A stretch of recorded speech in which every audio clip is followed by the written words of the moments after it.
GM,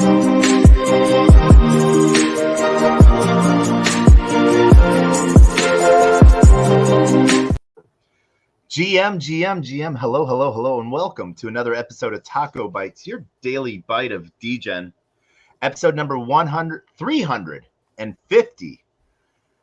DeFi Degen with the great David Rankin. How are you this morning, sir? I am doing good, my friend. How are you? It's been a while. It has been a while. I am well this morning. I just want to do a quick shout out to everyone that is joining us today via YouTube, second YouTube, Twitch, Discord, Telegram, and to our family over at Xenon as well, as we really prepare for pushing content on chain, and then to our entire Twitter family as well. It seems like that list is getting longer. I used to just say Twitter and YouTube, and now it just keep adding to it. It's, I wish there was one app where I could just like stream everything into one app, like a master OBS, and it would just put it out everywhere. Yeah, like a Lord of the Rings type of thing, or one app to ring them all in, huh? Yeah. At least I wish there was a wallet to do that. Right. One wallet to rule them all. And just some craziness there with wallets. I just, how many wallets do you have? I don't know, because I kind of forget them all. I mostly play on EVMs. Okay. So I mean, I actually became a fan of Rabby. I don't know if you played with Rabby yet. I have not played with Rabby yet. I know of Rabby. People keep telling me about Rabby. I like it. And it toggles between Rabby and like MetaMask, and it has some really cool features. It has really good contract abilities to, like, it'll ask you questions on a new contract you're interacting with and be like, hey, here's a warning. Are you sure you want to interact with this? And so it actually throws up those warnings when you're interacting with contracts, which is cool, because then you go like, okay, you makes you actually think before you're executing your transactions, right? Which is pretty cool. Where, there are an occasional places where I have to go back to MetaMask and use MetaMask for something, but for like 90% of my activity right now, I'm using Rabby. Okay. And Rabby is made by the same people that did dbank.com. Okay. And so, like, if people are in the space of getting into DeFi, hopefully you've either heard of either debank.com or Zerion.io and are using one of those two to manage your funds. I used to be big on Zerion, but then I've moved over to debank over the last year. I know Zerion. I've actually started to. I checked out the other day for the first time Dex Guru. Yeah, I still have to check that one out. You were mentioning. And then Dex Guru also then automatically links you to Zerion and a couple other analytics sites as well. Interesting. Dex Guru seems to be only one just ETH, but then it lays out some other stuff, and it's all about tokens. And is that dex.guru? I think it is. I just cleared out all my dex.guru. Sweet. Okay. Yeah, I'll be looking at that later today then. Yeah.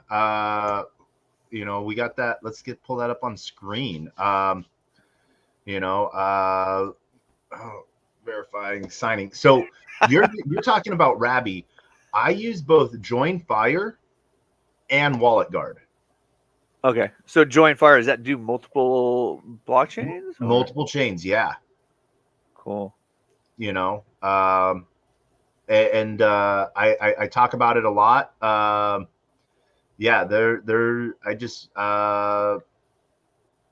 love it. I think I posted on it. They have a list of trusted D apps as well, so you never have to figure out what address you're going to. Yeah, that's kind of cool. So everything, Optimism, Arbitrum, and then Wallet Guard does this, the same thing, and they're building that out. I love the dashboard on that on the left. That's really cool. The breakout on all that. Yeah. I don't even know whose wallet I put on. Right. I don't. It's weird. I think I just like because I preloaded something, but yeah, no, Nansen and Block Explorer. So this is a token, I think. It looks like it's probably a token. It looks like it. So it has a little bit of a Dex Tools flair with it, and providing Yeah, you the information and all that. yeah, some good whales, turtles, sharks. I don't even know. Yeah. Oh, rat teeth. Yeah. All right. There we go. Yeah. So, what's hilarious is this space sort of started off a little funny, in the fact that we started talking.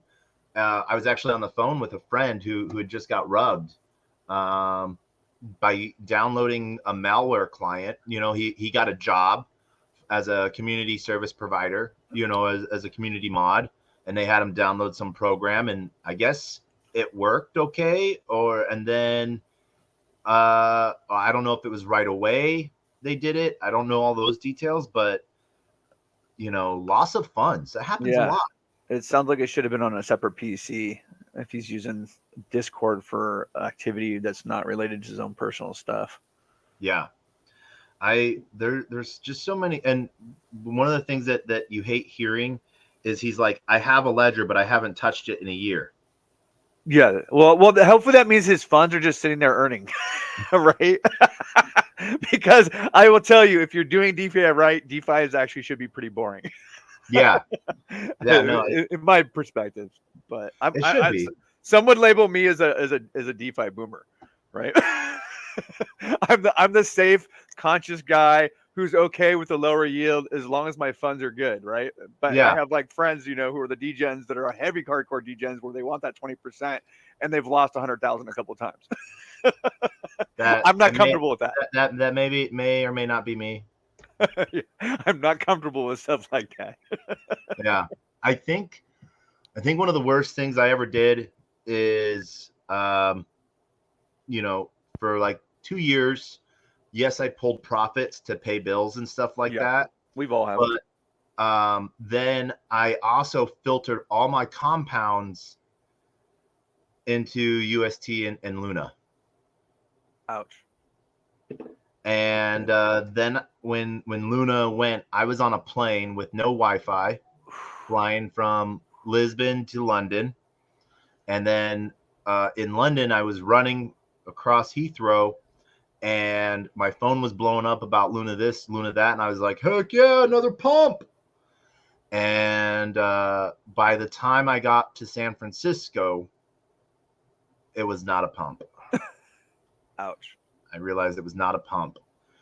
So one of the cool things that I like about it is this does show your in and out cost, sort of. Okay. And it tells you whether you're in the money, break even, or out of the money. Really cool. Yeah, that is really cool.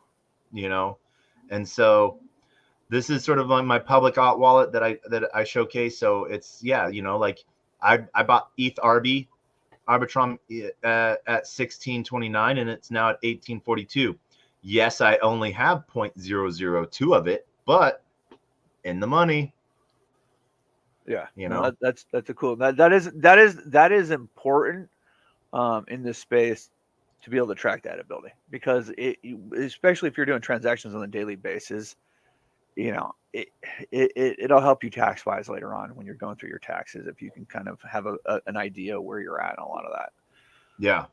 And versus trying to keep track of it mentally, or I know there's people that are doing Excel spreadsheets, so it's just having tools like this are what make this space even better. Yeah, and it does let you choose between the main, like the 8 main chains or 9 main chains, though everything in Phantom's probably going to be out of the money. Right, especially with multi-chain bridge lately. Jeez. Oh my gosh, I'm so sad with multi-chain. I have only verified tokens. I want unverified. Well, we've come to terms. We come to terms with what we can't. we can't talk positive about any one chain because like a friend and I, because every time we do, the next week something happens on that to that Oh man. protocol or that chain. like recently, Curve recently had an issue, right? Oh. And just last week we were talking about how Curve is such a trusted protocol, and then never, that they're like it's been solid, and all of a sudden then you start hearing issues, and you're having to pull liquidity on various things. Yeah. You're like, huh. There was a great. I put out a great meme that came out from my Slack group at my Dex.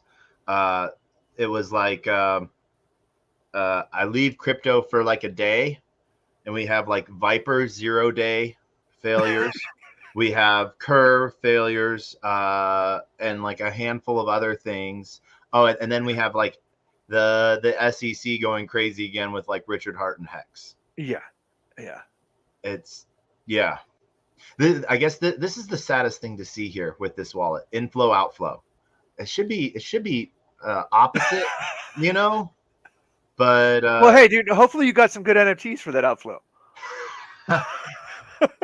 I do love the aspect, the change between verified assets and unverified assets. How much my asset value changes. Yeah. To verified tokens. Oh man. There was a time, I think it was like 2 years ago, there was like a DDoS attack on CoinMarketCap and on Chainlink. So all the oracles were out of price. Yeah, that's bad. And like I opened up, and the wallet said, you have $14 trillion. And I was like, yes. Well, that's not bad. That part's not bad. Did you take a loan out on it?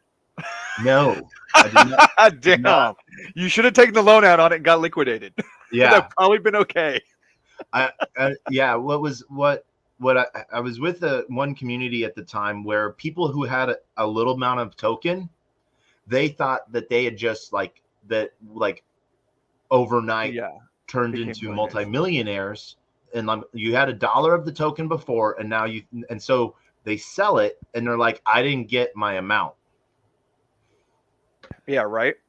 That was the fun part.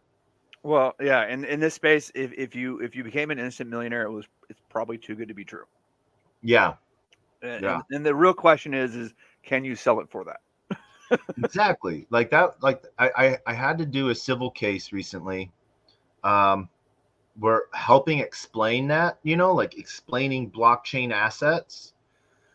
I wrote out this first paragraph, and I'm like, that doesn't make sense. No person is going to understand what I said there in the shortest. I'm like, blockchain. And so I had to go back to like basics, like blockchain is an open book ledger, and had to go from there, what that was all about, so it was really interesting to see, and then they're like, oh, well, the asset says it's this much. And I'm like, yeah, but the liquidity is $1, meaning you can't get it. You can't get it. What's amazing is, we say that, the velocity of speed and change in DeFi is so much greater than the banking industry, right? For how fast we're evolving. And not only that, but it's amazing on how much you can learn about the economy, so if there's a rule called the rule of 72, right? And if you take the current inflation rate, let's say like 3%, and you divide that into 72, it'll give you approximately like 24, 25, right?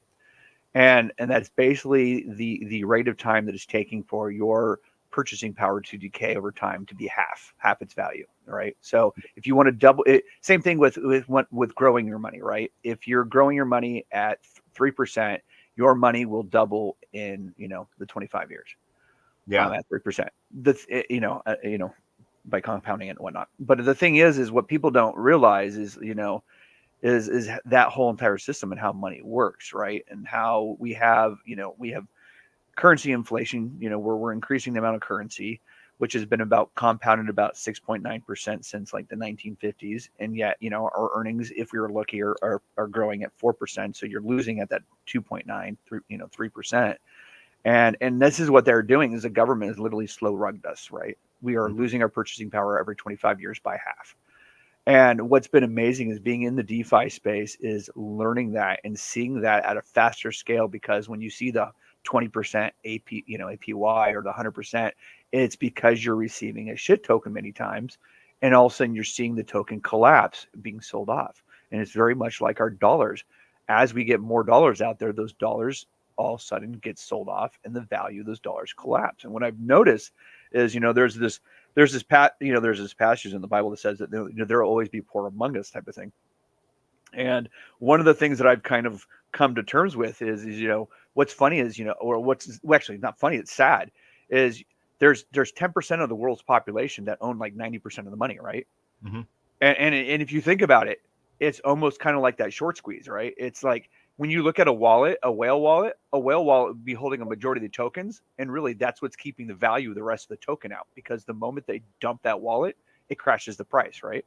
And so we have the same problem with the dollar, where we have all these whales, 10% of the population holding 90% of the money. But imagine if they distributed all the trillions of dollars in the system out to everybody. Everybody would be instant millionaires and nobody wouldn't want dollars anymore. Yeah. Well, and like I've talked about this a few times. If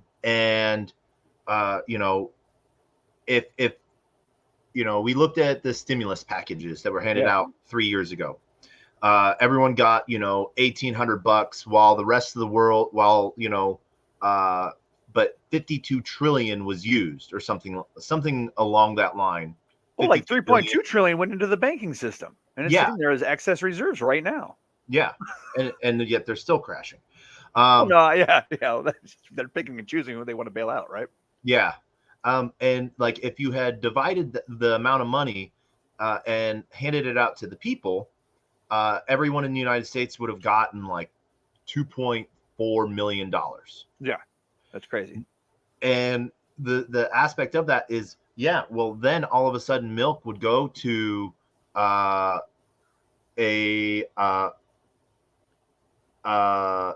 go from whatever price, and then all of a sudden a gallon of milk will go to $50. Yeah.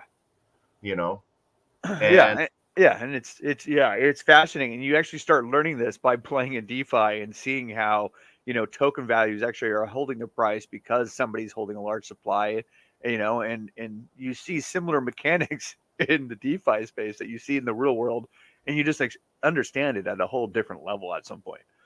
Yeah. And it's people see these numbers and I'm like, no, they're not sustainable. No. We're looking at Beefy right now, 1,070%. You're earning 0.67% daily. That's something where you get in and you get out.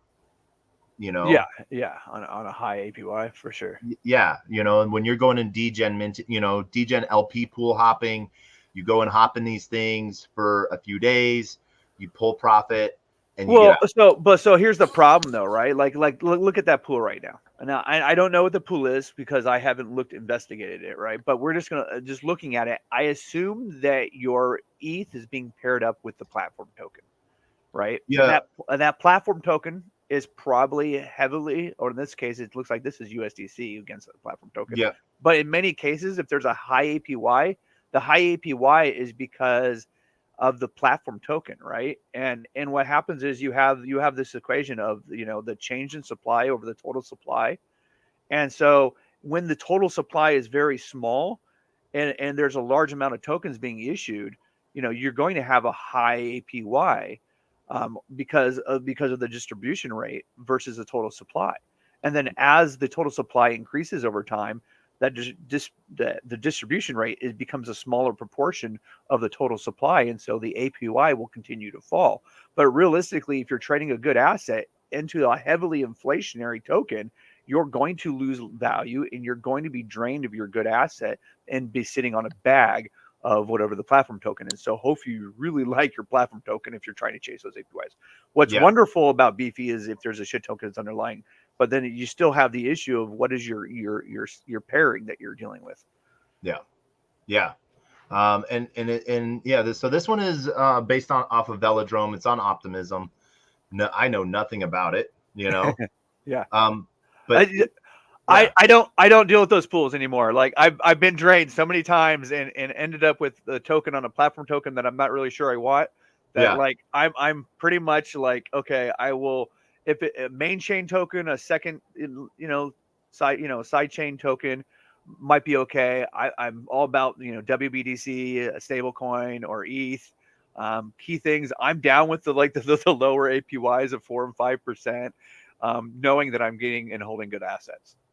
Yeah, that's where people see me as a boomer sometimes in DeFi. Oh no, it will, like, it's one of those things where like I'm like that 4 to 12% range. That's stable. That's sustainable. It's golden. Yeah, and it's people, like, I meet people all the time. They're like, oh yeah, I have like 16 or 15 ETH that I've been like DCing into since it was like $300. And I'm like, well, what are you doing with it? I'm like, just holding it. I was like, you can just stake that ETH in like Rocket Pool. Yeah. And ETH go up. Well, you can find like a tri-pool that's between two, 3 different versions of staked ETH to also, separate that. But like for me, like, so I'm actually looking forward to Uniswap's V4, and seeing what they incorporate and how that works. Right now, I'm a pretty big fan of the V3s, and I like playing with like wrap Bitcoin and ETH, and then basically, to me, it's like a better version of a bond. I get to clip the coupons and take the dividends off of the Uniswap V3s, and then and keep collecting fees off it. And usually I'll restake those back into the protocol. And lately I've been excited about there's a company called Threshold out there on Twitter that is doing TBDC, which is actually Bitcoin on chain. Yeah. And they recently, as of like last week, started allowing withdrawals on the TBDC token. So you can literally go back and forth. It takes about 2.5 hours to bring it back to Bitcoin. But I would say go to Threshold. Look at Threshold. I don't know what that one is. You'll see that one right there, Threshold Network. Yep. That's it. But they're doing TBDC, and so it's awesome to be able to see Bitcoin come on chain and off chain. It's still early.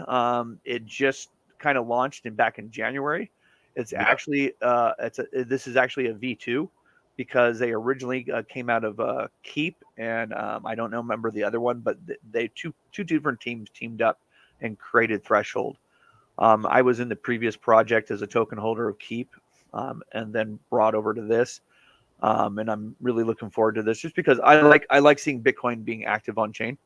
In DeFi, I'm a proponent of wrap Bitcoin, but unfortunately, wrap Bitcoin is by institutions.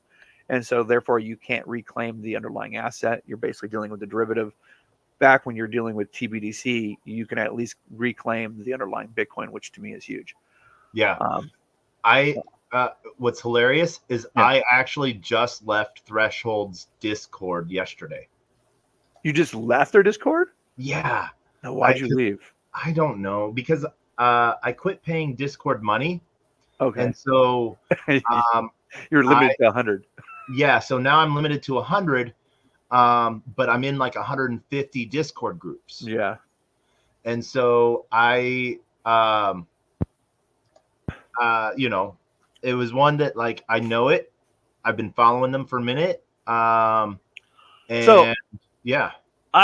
like them, but I do have issues. I take up issues. I'm a fan of Liquidity. Liquidity by far is probably one of my favorite protocols out there, just because of the immutable nature of it, and that there's no DAO to mess with the protocol.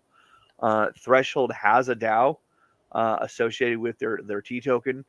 That concerns me when you are in this space, because it means, okay, who's going to mess up my DAO and create a DAO, an issue with votes. People don't vote in the best interest of everybody sometimes, and that always concerns me long term. Talking to them, it sounds like they have a pathway to become like immutable and kind of detach themselves. I'm waiting to see that, before I put my own Bitcoin in there. I don't mind playing with other people's. Yeah. I don't mind earning other people's Bitcoin. Yeah, I don't mind. I don't mind taking people's Bitcoin. I don't mind using it. Like I like DeFi. I'll buy your Bitcoin off you. That's fine. Yeah. So, but the thing is the other thing is that they had another vote where they were talking about issuing some more T token for marketing purposes or for development purposes, and any time a team starts talking about issuing more of their token, to me that's just no. I'm in crypto because I don't like the fact of stock dilutions and stock manipulation of shares outstanding and all that. Like I want to know that what my total supply of tokens are when I invest in a project, right? And I don't want to know that you're going to dilute me. Yeah. and so when they're no longer backed and going outside the original mint, that's we see this a lot with emission tokens. There's an emission period. What's really cool is we're starting to see longer and longer emission times. I think Savvy DeFi, I think they did 6 to 20 years. Yeah. No, that's what it should be. It should be a slow system. Yeah. But so I don't know. So it's I will use it. I have a lot of hope for it, but there's still concern out there. But it's still an early space. So yeah, we need it though in the space. My biggest fear is because of DAOs. I fear regulatory capture over time. And it's just like if we do not get to a certain level, before regulation sets in, that regulation will come in and force these things to comply at some point. And that's my biggest thing is like right now, it's like, I talked to a congressman and I was telling him this, about, he wasn't congressman yet at the time yet. He was running for office, but I was telling him about liquidity. And I'm like, yeah, there's a protocol out there that lets you borrow against your ETH, a 0.5% origination fee up front, but with no interest. And he's always seriously. I'm like, yeah. I'm like, and it's a protocol. Like nobody can shut this down and they don't understand that yet. I'm like, that is like huge. That's why I'm liking Savvy. Yeah. They're doing sort of the same thing, but they're picking the stable pools on like Yearn, Taurus, and Beefy. And so you deposit, you can borrow against that. The yield you're earning pays off your loan. And since it's pegged to a synthetic token that fluctuates with your deposit, it doesn't liquidate. Yeah, no, it's very cool. It's very cool. And I helped them with partnerships with Beefy. They're doing with Trader Joe. They just held a huge space with Arbitrum. They launched on Avalanche as well. They had some hiccups on Avalanche. They launched on Avalanche the day that first time that Avalanche went down. So full disclosure, I'm actually friends with people on that team. So I do have some exposure to it. But yeah, I'm very familiar with it. I have not taken out, I haven't deposited anything in there, but I have bought, tokens and underlying assets and provided liquidity on some for Savvy, Avalanche. Savvy. Oh yeah. For Savvy and Arbitrum. Yeah, I mean, obviously I was trying to get into the Avalanche. Unfortunately, there were some issues with that, and they decided that it was better to go onto Arbitrum instead of Avalanche, just because the volume was going over there. Yep. I love Avalanche. Unfortunately, yeah, it's just a lot of DeFi is kind of liquidity is shifted from there. Let's hope it recovers. Because so far it's a good blockchain. It's been working well. Good blockchain. I've gotten to meet with like the senior engineers from Avalanche, senior BD. When hearing about their roadmap, they're talking like layer 4, layer 5, stuff, and then we have like Aurora X, which is doing personal chains. Well, I'm just a big fan of Trader X, I'm a big fan of Trader Joe over on Avalanche. Yeah. I mean, like, I'm my buddy and I, we are kind of like, yield maxis. It's all about yield. And so any platform that's going to pay me in USDC for staking their token, it's a pretty sweet platform. Yeah. What one of the things that I really love about Beefy is that when new DeFi platforms come on, I'm like, oh, let's go see what that does. Yeah. It's a good launching point. I know I followed that trail for Soul Lizard. Well, okay. So one of my favorite things about Beefy, and you should show this off while you have your screen up, is the single-sided deposits. When I'm talking to somebody new about crypto, because I run a crypto meetup, and if I'm telling somebody about DeFi, the first thing I'm telling them is single-sided deposits on Beefy. Yeah. Because the fact that somebody, and no, I'm not talking about single-sided tokens. I'm talking about being able to go in to a pair. So like go find an AVAX USDC. Not even that. Yeah, like so I know it. Yeah, so like I could go depositing with one asset.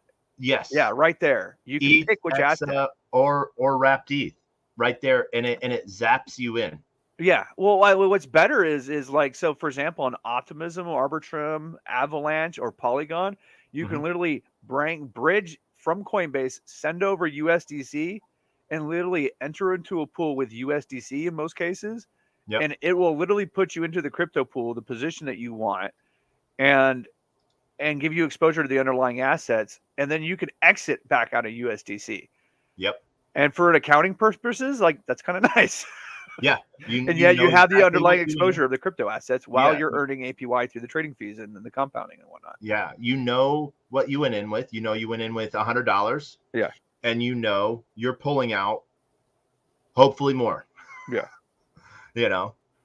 How do you feel about like some of like the pre-stake pools that they build up and stuff like that, and like the Beefy token? Oh, the Beefy token. Well, obviously Beefy is going through some hardships right now because of multi-chain. Yeah, they were using the multi-chain bridge for their Beefy, and so obviously we were required to withdraw that, and we're supposed to be sitting on Beefy right now. And from what I hear, if you have over a certain amount of Beefy, I think it was like 80 Beefy, they'll be minting your Beefy token to Ethereum. If you have less than that, it sounds like you'll be minted new Beefy to Arbitrum. Yep. And so the current Beefy token eventually is going to disappear, and they're going to be issuing a new token. So there is a little bit of rocky waters there, which was kind of nice because I actually withdrew from all my liquidity pools that I had with Beefy in it, because I actually had a few that were actually Beefy paired with other stuff, and because of Beefy's price going down, it picked up more Beefy. I wonder what I have I wonder what vaults I have going on right now in my training wallet. So I'm like, there's just so much. People are like interested. They're like, how do you know so much? I'm like, I feel like I know so little. Oh yeah. Yeah. All right. Yeah. This one, Well, okay. So I mean, like I was on Twitter like last week, kind of having a discussion, which I mentioned to you in regards to like retired pools. And I was like, yeah, but like, I hate when you retire pools because then I don't know my P&L because the P&L goes away. And they're like, well, would you be willing to like be charged like 0.01%, to maintain your pool? And I'm like, well, shoot, GBTC charges 2%. I'm like, yeah, of course I'd be willing to pay 0.01 for you to tell me how much money I'm making. Yeah. Right. And I mean, the thing is like in these pools, like for me, I play a game with it. I mean, literally, like, if your token is topping out and you can go into a liquidity pool and sell out half of your position, knowing that you're at a top, and then all of a sudden it's going to start going down, trade back down, right? Like you're going to be dollar cost averaging it as it goes down. And then if you exit that pool, you're going to end up with more token. And vice versa. If you go in at a bottom with dollars and get 50% exposure, you're going to get the ride up. It's going to sell off as it's going up, and then you can exit with more dollars. There's absolutely games you can play. And so when they start retiring pools, I'm like, wait a second, you're messing with my game here. Yeah. Beefy has always been has been a great partner, especially with what they've done for Moonbeam and for Stella Swap and stuff. Yeah. So it's, heck. And I don't know if you've seen like a huge bump in Moonwell. No, Well token because of their ties to Base and Optimism. I actually have not played over on Base yet. I have not played Okay. on base. I got to go play over there. I bridged. I think I bridged like let's just say $1 over. Because they had it really good, a really simple, just send to a contract and it bridges for you. Yeah. You know. Well, I assume you could probably send funds pretty easily from Coinbase. The Yeah. platform, right? I think within the Coinbase DeFi wallet, they just turned it on to bridge over because one of the things that they were asking, they're like, mainnet is live, but please don't publish anything, forward facing until this date, and we're gonna all come. And you're like, you turned a chain on. You expect people not to do things on Right? it? Yeah. Yeah. Well, I'm waiting to see what happens with Bald. Oh man, so I heard that someone said that there was going to be a rollback. Well, that's bad for the chain right there. That's bad for the chain, and it was like because there was like a $24 million rug within the first 24 hours. Yeah, but that's bad. That's bad. Yeah, you're like, well, okay, so someone didn't do the research. Yeah, no, That's you the know worst what? thing you can say to someone too. Yeah, we've all lost money in this space. It sucks to lose money. If you play with fire, I would say expect to be burned. Yeah, And because of that, I've been very cautious on how much money I put into any protocol. I'm very diversified, and so because of that, it's just like, yeah, it sucks to lose money, but I'm all about the decentralization and the immutableness of smart contracts. And I think yeah. that's an important space. And if we can start rolling shit back, I think we're going the wrong direction, which is kind of scary. I agree with you. It's one of those things to where that the whole premise is built on the foundation of what happens. Yeah. You can't go back with an eraser and change something. That's what that's what our trust is based on. Our trust is based on hey, if something happens, we know it's going to happen. We know it's not going to change. Yeah. And the moment we start erasing that trust, I mean, we start end up, not changing the system and being like the old system. Yeah. It's it's sort of crazy.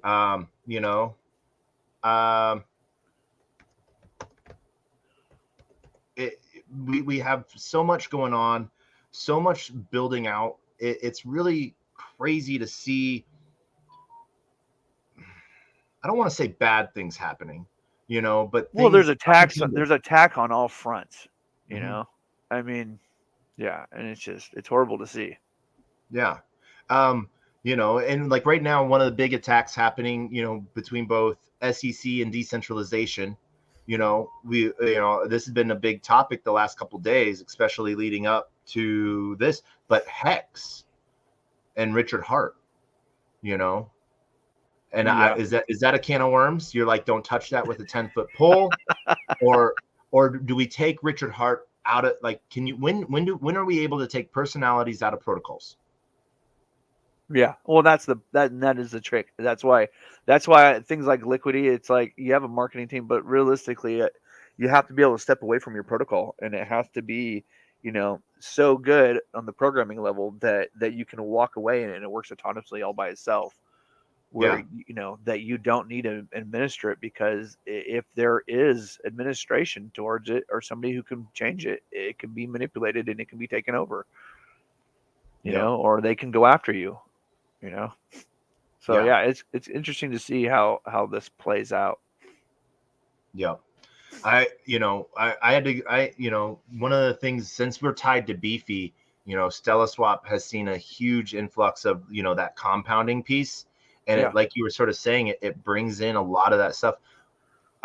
Single-sided asset pieces, being able to enter and exit with one asset is amazing. Yeah. Being able to just stake one asset is also amazing. Oh, that is huge too. Yeah. Because you're earning more of that with single asset. Beefy provides that. We are not a commercial for Beefy. No. I just think that, in fairness, I am a token holder of Beefy. I am a token holder. I hold 0.00 some, I don't know, amount. I know the team. I see them at conferences. They are out there, and they're always looking to innovate and build new stuff.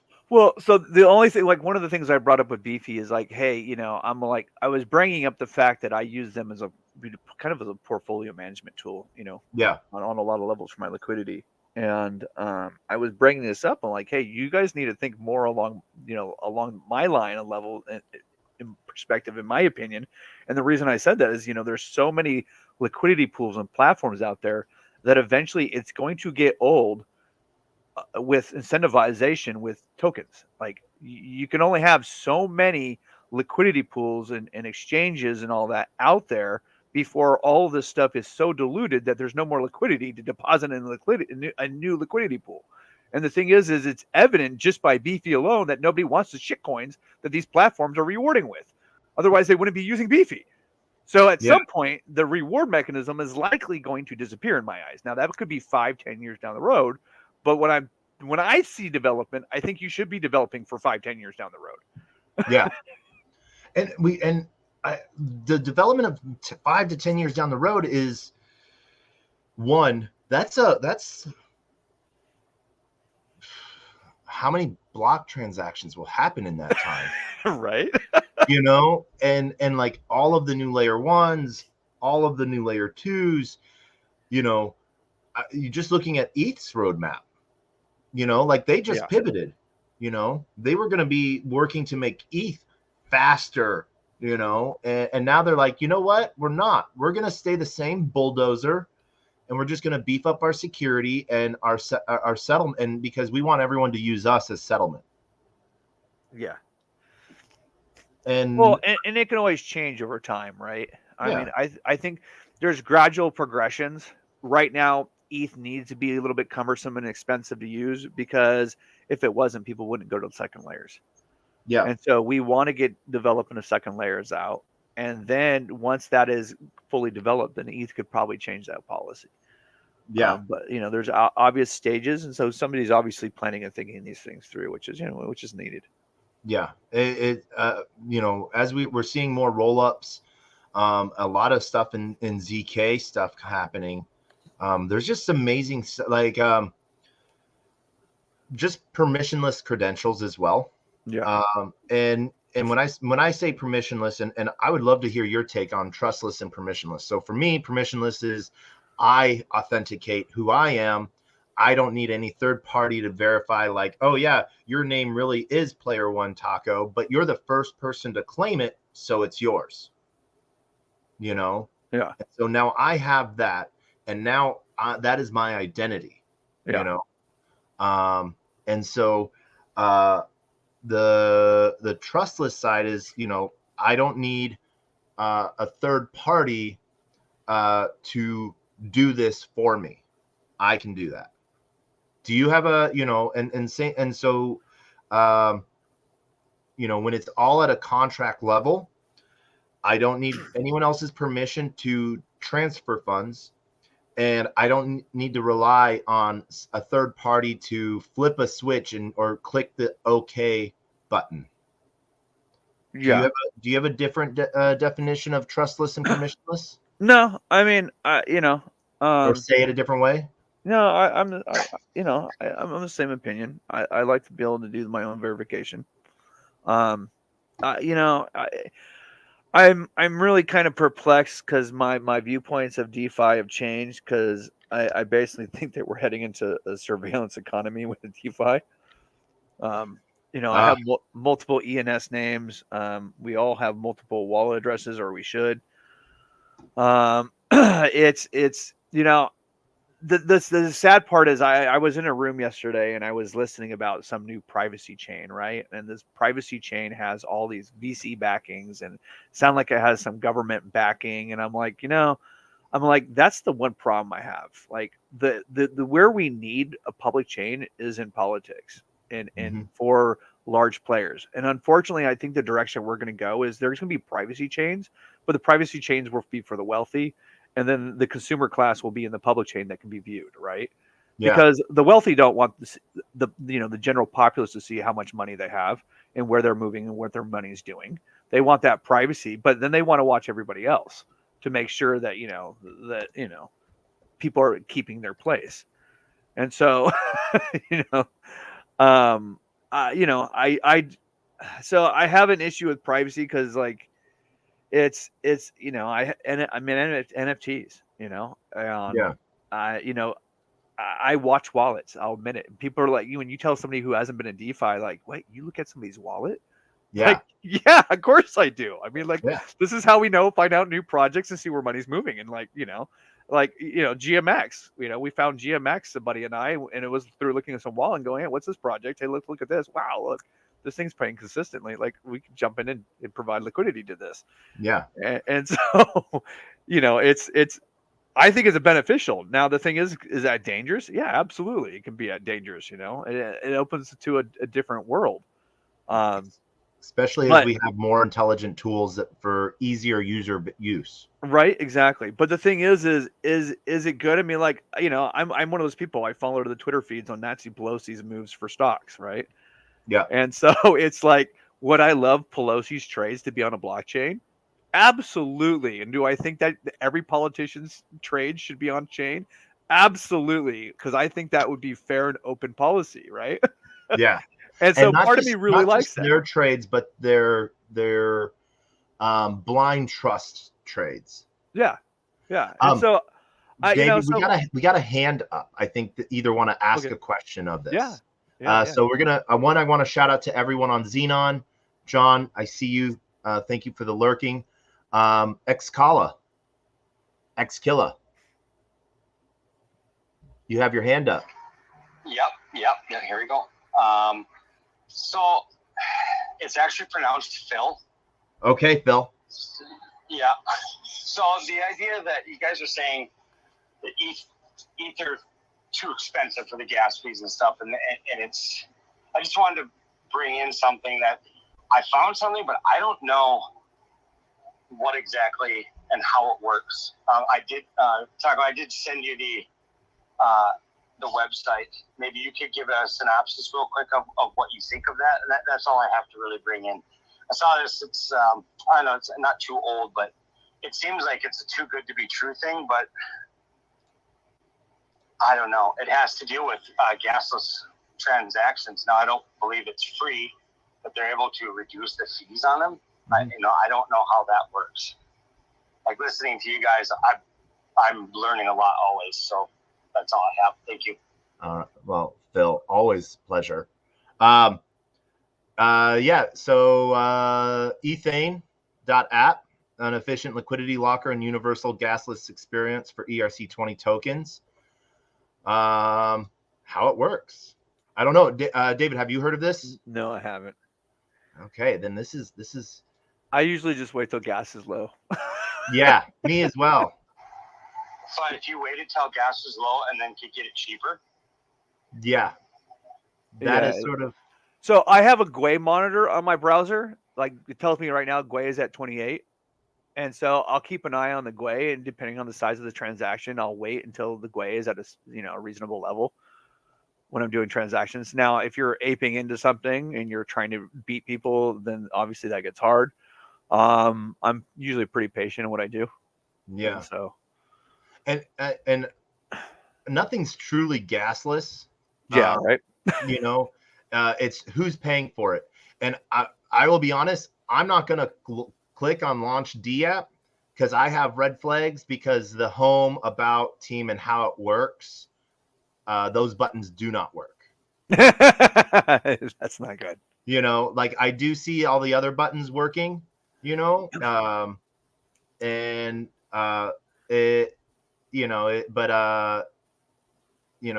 one of those things where they just want to whether it's a bad scroll piece, Yeah. I will comment to that. I don't believe that the website is fully functional. So, and I know the team that's doing this, but I don't know how I just don't understand the technical side of this. Well, they could be doing it. They could be offsetting it through a token that they have, and then they sell some of the token and recover like through some type of pool, or they could be doing it with a side chain. Yeah. Okay, so what's having your own relay and node and server? Is that a thing where Yeah, so there was another site that was doing that where they had their own node, and what happens is you would buy their token, and by utilizing their token, they would push the transactions on your behalf. And so so they would wrap whatever token you bring in with theirs. No, they would push their own transactions. So basically, you were paying with their token to kind of this one that I'm thinking of was more of an MEV system where they would push transactions and they would do it optimally because they would actually pay for the transaction. But I think you were buying their token ahead of time. On this one, I have no clue what they're doing. So this one, it looks like it's more of an atomic swap. Just reading their first paragraph piece, it by involving the ERC tokens, the relayer consumes the gas fee. In exchange for this service, the user will compensate with the ERC20 token involved in the transaction. So that means if you don't have ETH, but you have Bob, you're paying in Blob. You're paying in Blob. So it's not a bad thing. Atomic swaps are amazing. I'm having to deal with an atomic swap issue right now myself with Boba. I hate Boba so much. I liked it at one time, but there's no way. Like, they gave you your initial Boba tokens for free, and then you go try to stake them, and then unstake. There's just a huge problem with their unstaking, and then it ate all of the Boba token I had for gas. And then now I can't transact in any way, shape, or form. So, Well, you can't get Boba token. I have a perspective. I have a perspective on Ethereum that if you can't afford the gas, you probably shouldn't be playing over there anyways. You should be on Arbitrum, because if you're trying to do this, go ahead. I'm sorry. No, I was gonna say, well, if you're trying to do a swap with another token, obviously you're going to be paying the cost and the other token. And if the other token, is only $1 and your gas fees are still $24, you're going to be paying a lot of that token So, I mean, it just makes sense to go play on Arbitrum or Optimism. And so there's so many other side chains right now. Yeah. This one is the Boba L2. So same thing. They just use Boba as their thing, but no one has a bridge to Boba. And that's why I like atomic swaps within like Uniswap. Uniswap, you can switch from one token on one chain to another token on another chain. But we'll see how that goes. Yeah. Or swap for gas. We see that happening a lot more. What's your go-to for a bridge right now? Because I was using multi-chain until just recently. Multi-chain was my main bridge. That was mine too. Oh man, this is the funny thing. I loved multi-bridge, multi-chain. I loved it when it was AnySwap. And then our protocol switched to Nomad, and I was shouting from the rooftops that it was bad. DMs to Nomad, DMs, shouting on my team. And everyone's like, oh yeah, well, this is the new chain bridge because they just dumped a heck ton of money into marketing. And I'm like, this is going to be bad. And like literally the day before, I was yelling at the team. I'm like, we have to get off of Nomad. There's a bad broadcast. I don't know what it can be used for, but it's an open broadcast.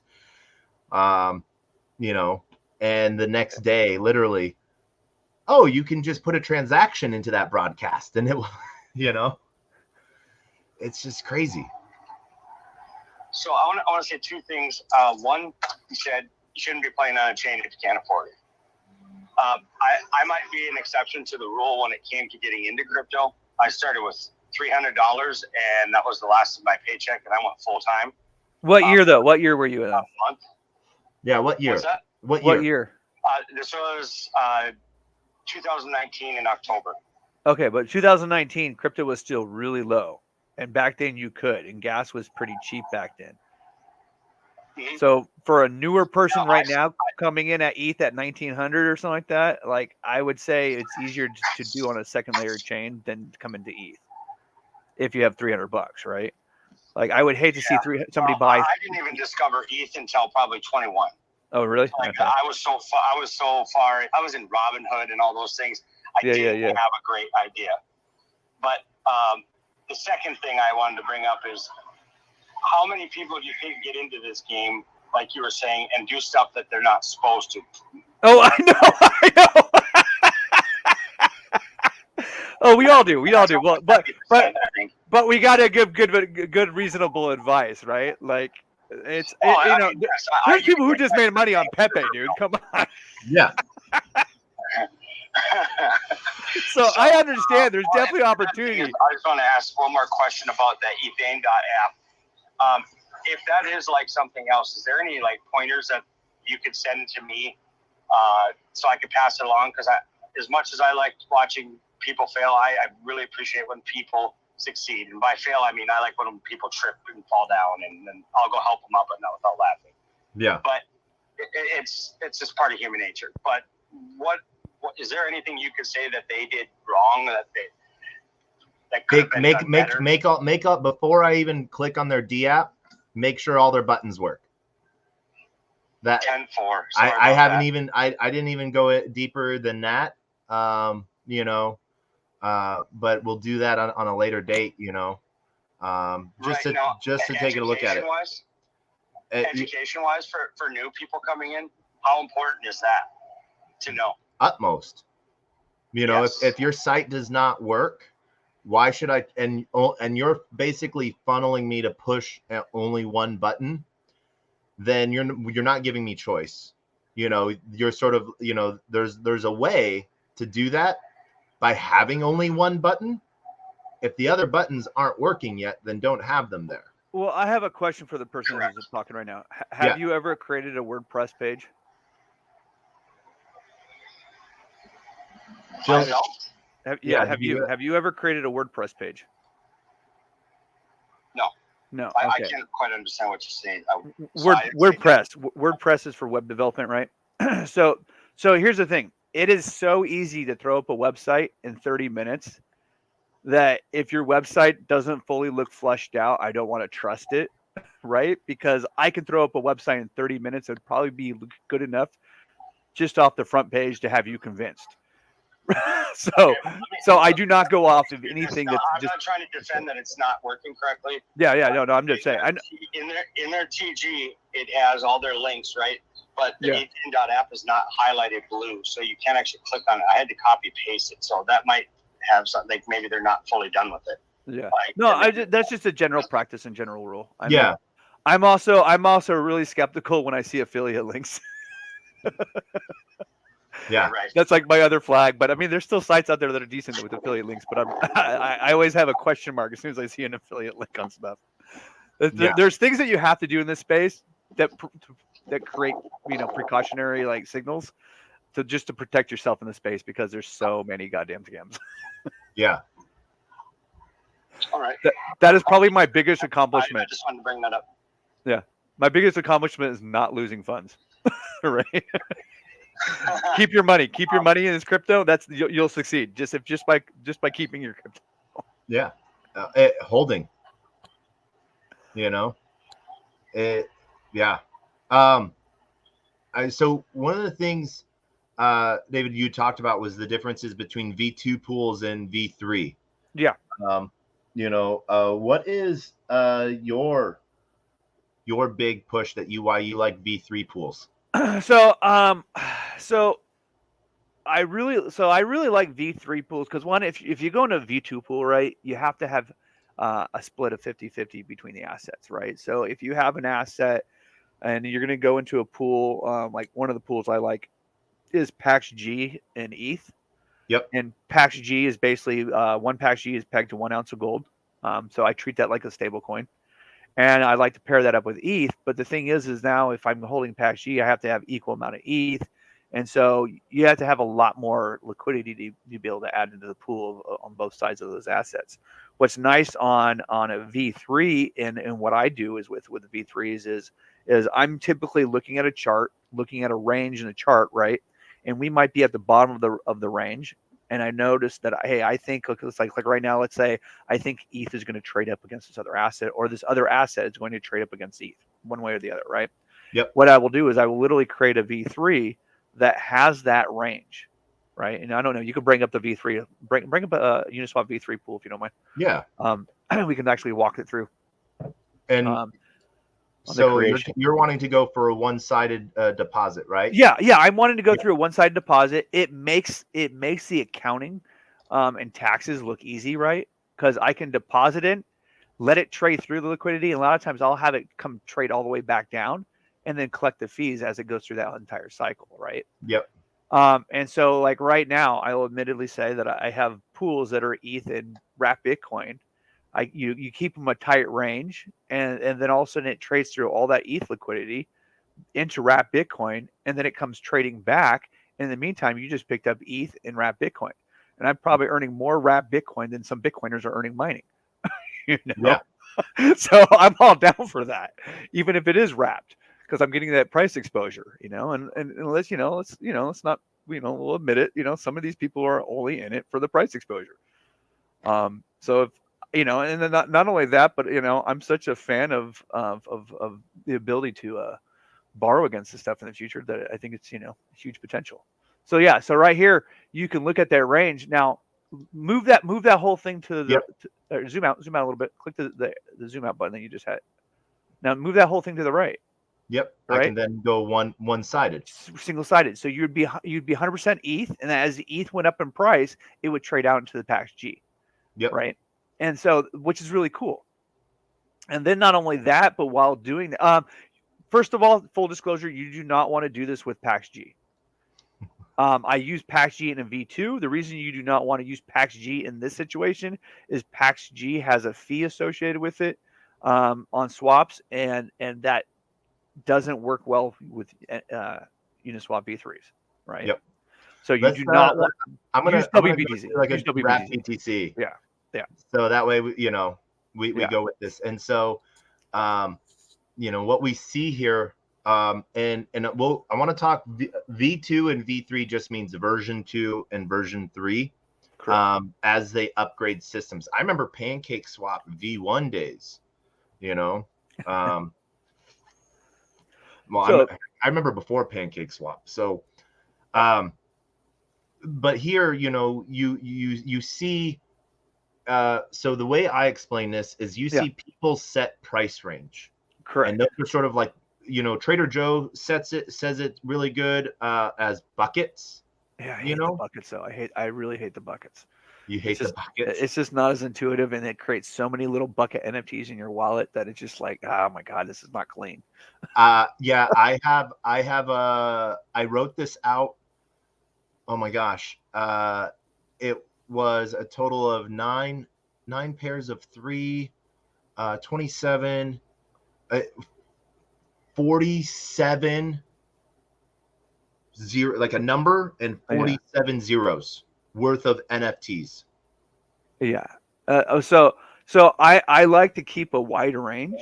Yep. And that doesn't work well on buckets. It does not work well with buckets. So I like to literally set my ETH and wrap Bitcoin in the pool and let it have a decent range so that I know it's always trading. I might make less in fees, but I'm kind of a stock dividend guy. So I'm like a set and forget. And I just want to know that, hey, every quarter I can come by, collect my fees, and then redeposit them back in.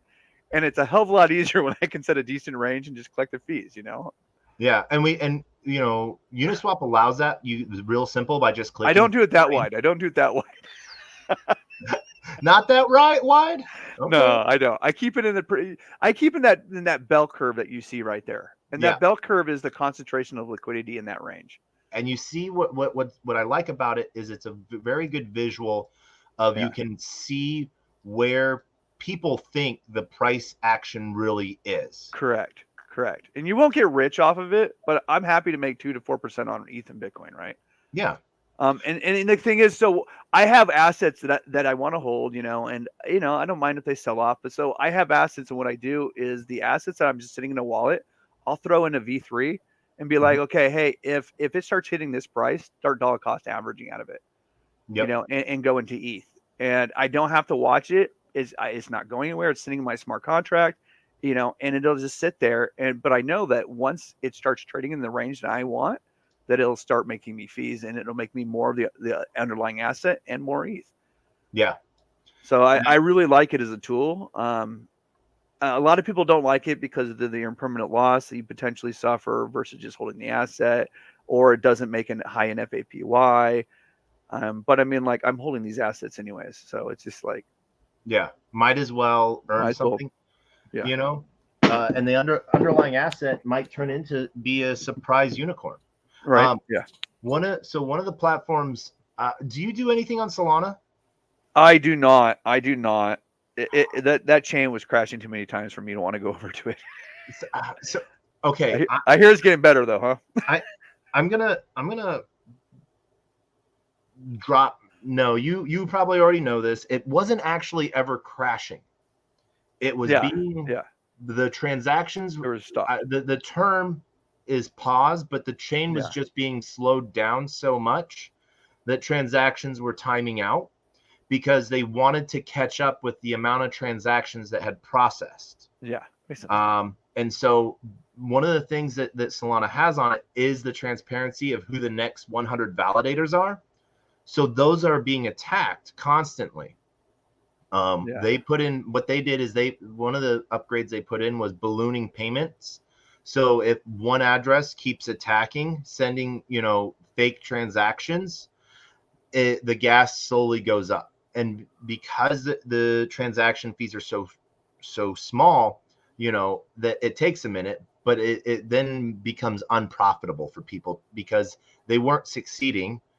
They were just trying to do like DDoS attacks on the chain, and the chain would balloon up in a spot and have so many transactions that it had to slow everything down so those transactions could all be processed and all be marked not good, not good, not good, and that takes time sometimes, so like, it takes 4 hours to catch up to 30,000 transactions. No, I will admit I still have Solana as the token.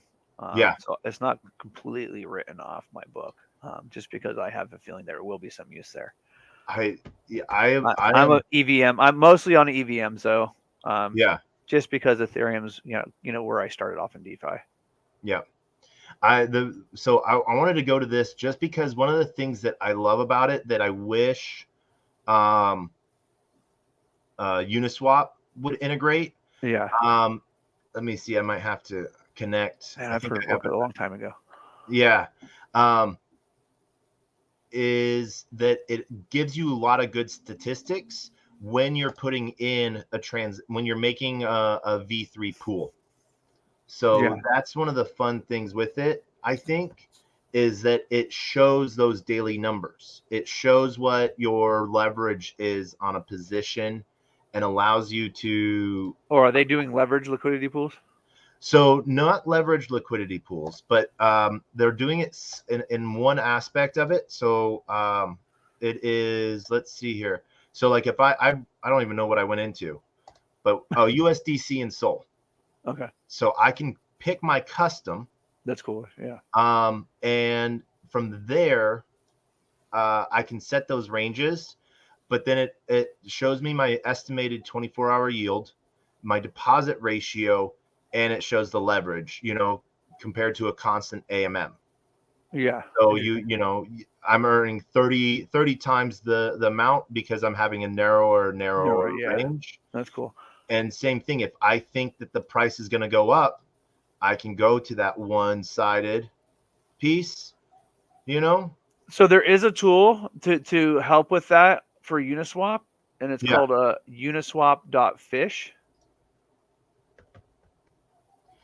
I don't use the platform to enter into the pools, but I will use it to look at ideas or thoughts on various potential liquidity pools. All right. So you can select which tokens and enter the amount, and then what it'll do is it'll actually give you a breakdown, and it'll actually show you people's existing pools and show you kind of how they're doing. All right. When I'm teaching people about liquidity pools and they want to see something from not a one side, but they want to actually sort of see, I have them I suggest to them to do USDC and USDT pools. Yeah. No, because then you have, $10 on one side, $10 on the other, and you can actually sort of see where the market is going. People want more USDC or people want more USDT. And you don't have to worry technically about that impermanent loss unless something correct. depends. No, absolutely. No, that's the safer way to start stuff off. You know, that way, I think, you know, a lot of times with staying out of leverage, learning how something works, an easy visual when you're dealing with exotic pairings, you know, and I put ETH as an exotic, even though, you know, it fluctuates. Well, because you can get major and permanent loss between two volatile assets. So even, you know, the next step up is doing a stable coin with another asset. Yeah. And that's if you think that asset's going to be around for a minute. Yeah, no, for sure. Or you might have two tokens that you don't care which one you have. You like them both, you know? Yeah. And so if it trades one way, you'll have a lot more of one side and less of the other. And so, yeah, let's see how this, you know, all right. Yeah. So pretty interesting. Yeah, similar style play. You can pick the amount of money to put in there, and it'll give you a range. You can set the ranges. It'll show you people that have already had pools that are created and what they're making. Yeah. So I don't use this to deposit, but I use it to play with different pools to kind of get an idea of where it might be at. Yeah. And if you go with the full range, yeah. Full range of USDC. Earnings gone if you do the full range. Yeah. You make so much less. Yeah. But no. I mean, it's been really nice, like watching some of these pools, and it's just like, you know, I kept a stash of ETH, you know, up to this last cycle, all the way up to 22. And this year I'm actually deploying it because I feel comfortable enough to, you know, deploy a decent sized bag of ETH in some of these liquidity pools and actually earn on it and feel like, hey, I know this stuff well enough where I know I can keep this and manage it and actually make money on it now. Yeah. And you know, we see there's just so much ETH just sitting there not doing anything, and I feel bad for it. If that makes I feel bad for the ETH. You know, not necessarily the holder, because it's like either like they're thinking that like, oh, I have enough, I don't need to do anything, and I'm like, but you could be doing like you could be earning with it. You could be earning like you're already the 1%, but you could be in the 0.5% if you stake it and just earn on it, you know? Yeah. You know, and so it's weird teaching, you know, I managed a couple people's money for a long time, managed their portfolios and stuff. And I mostly did LP pool hopping for them, you know, on those stable sides of things. Even when like they had me diversify into a couple, like, you know, you know, what's the word? Incentivized pools. Yeah. You know, that's the best way. If you have capital, just keeping in stable coins and just earning rewards and then compounding the rewards through other things. Yeah. You know, there's so many, like, you know, like we have Savvy, one of the ones that I'm using,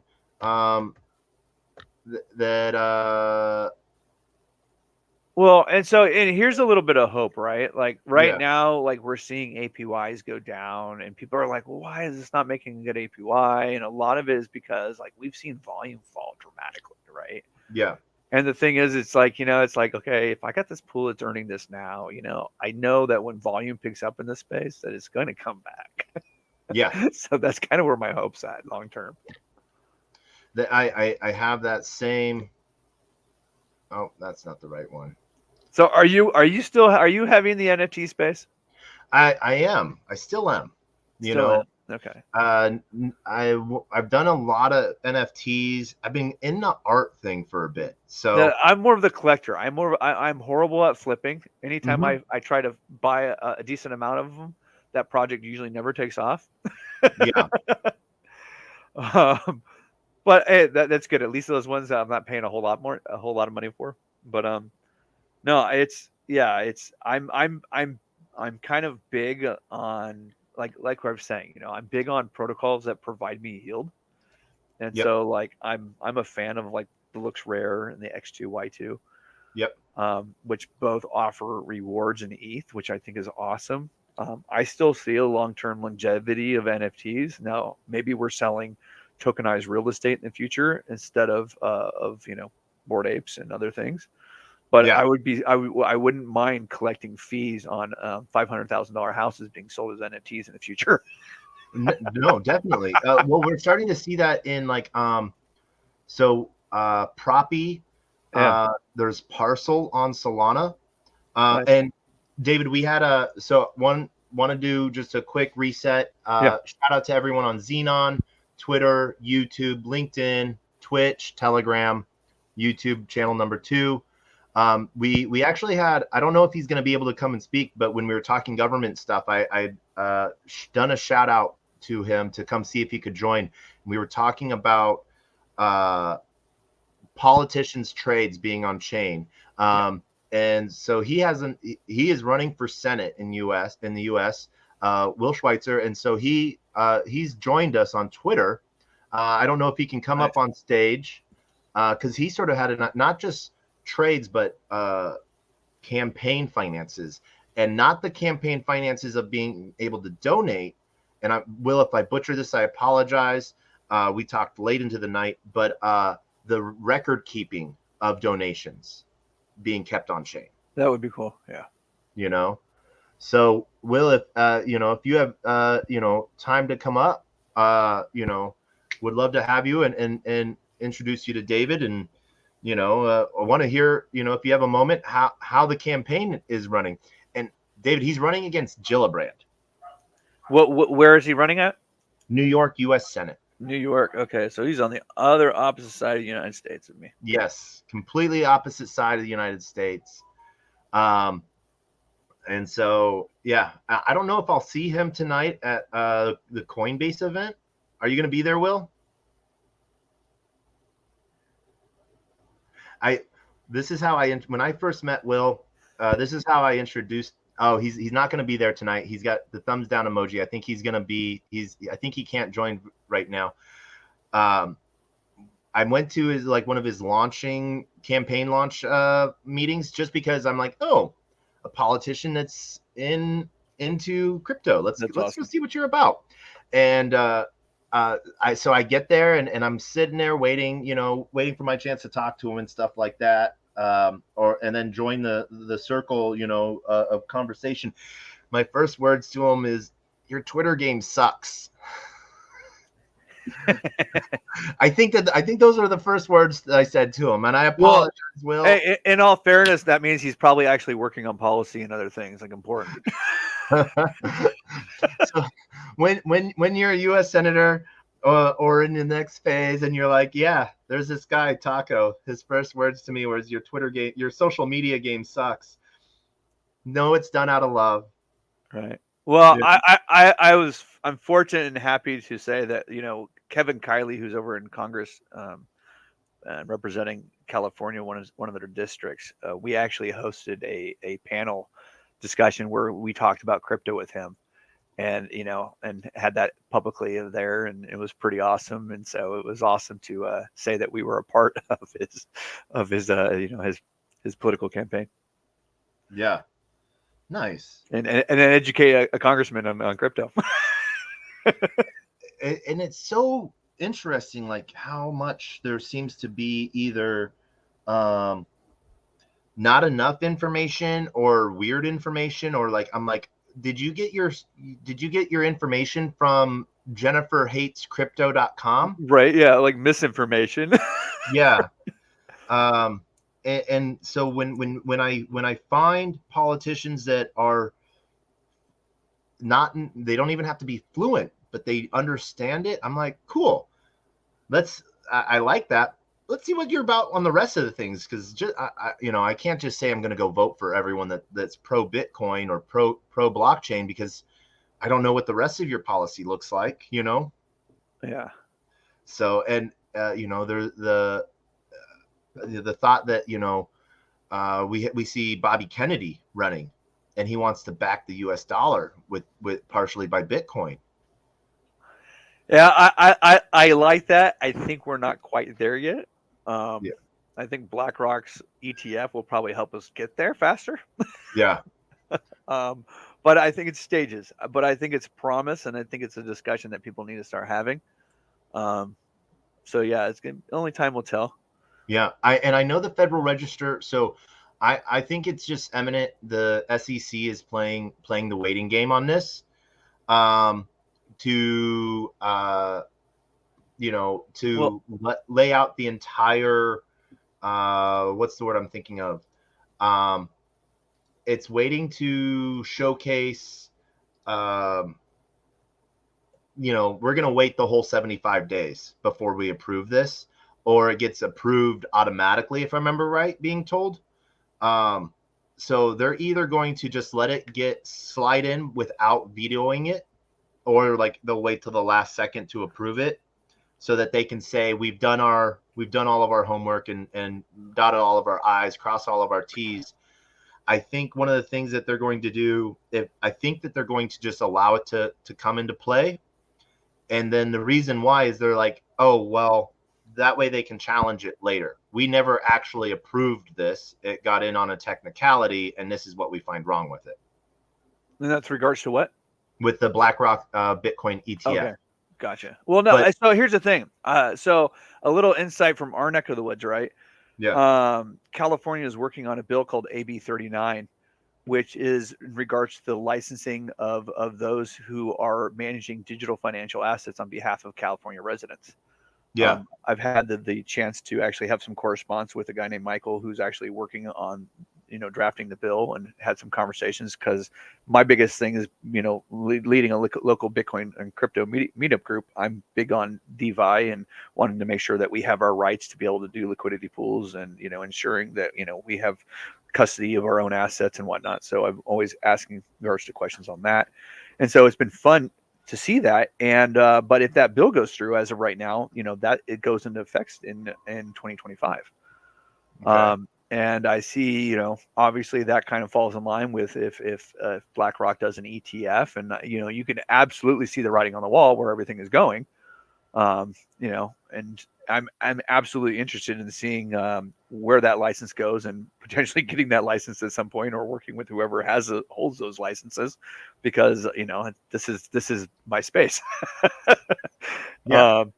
And so it's interesting to see that there's also another bill out there for dealing with ATMs, crypto and ATMs in California. There's another bill out there dealing with junior college education on crypto. And then there was also, I think there was another one as well, in regards to not DAOs, but they have a different name for them now. And I'm totally spacing, and I don't have that paperwork in front of me. But they're basically trying to form an organization, structure that it would be similar to a DAO, but something where they can have people actually be accountable. So there's actually a lot of regulatory policy in play right now that's being developed with crypto in California right now, which is kind of fascinating to watch and be participate. Well, California, they have they put their DMV records, their car titles, on chain with Tezos. Well, and Santa Cruz is actually doing stuff records too on a blockchain. Yeah. So there's definitely some progress over here in California, which is pretty cool to see. Yeah, I think there's just so many cool things coming out that it's amazing. But it's still early, man. It is still so early, and it's funny. I originally kind of got heavy into Bitcoin back in 2020, and I remember talking to a bank CEO and saying, "Hey, what do you guys think about Bitcoin?" He's like, what do you mean? What do you mean? What do I think about Bitcoin? Like, what is it? I'm like, oh my God, like, okay, these guys have no clue yet. And this stuff is going to rock their world in the next 3 to 4 years. Oh man, it's crazy to see that. Yeah. And these are the people that we trust with our money. Yeah. Well, maybe the common person. Yeah. I don't trust. Well, okay, these are the people we're supposed to trust with our money. Right? Yeah. These are but yet when we have politicians, and people speaking on behalf of the government that don't understand inflation, and how inflation, in expanding the our monetary policy, or currency supply, and debasing our underlying value over time.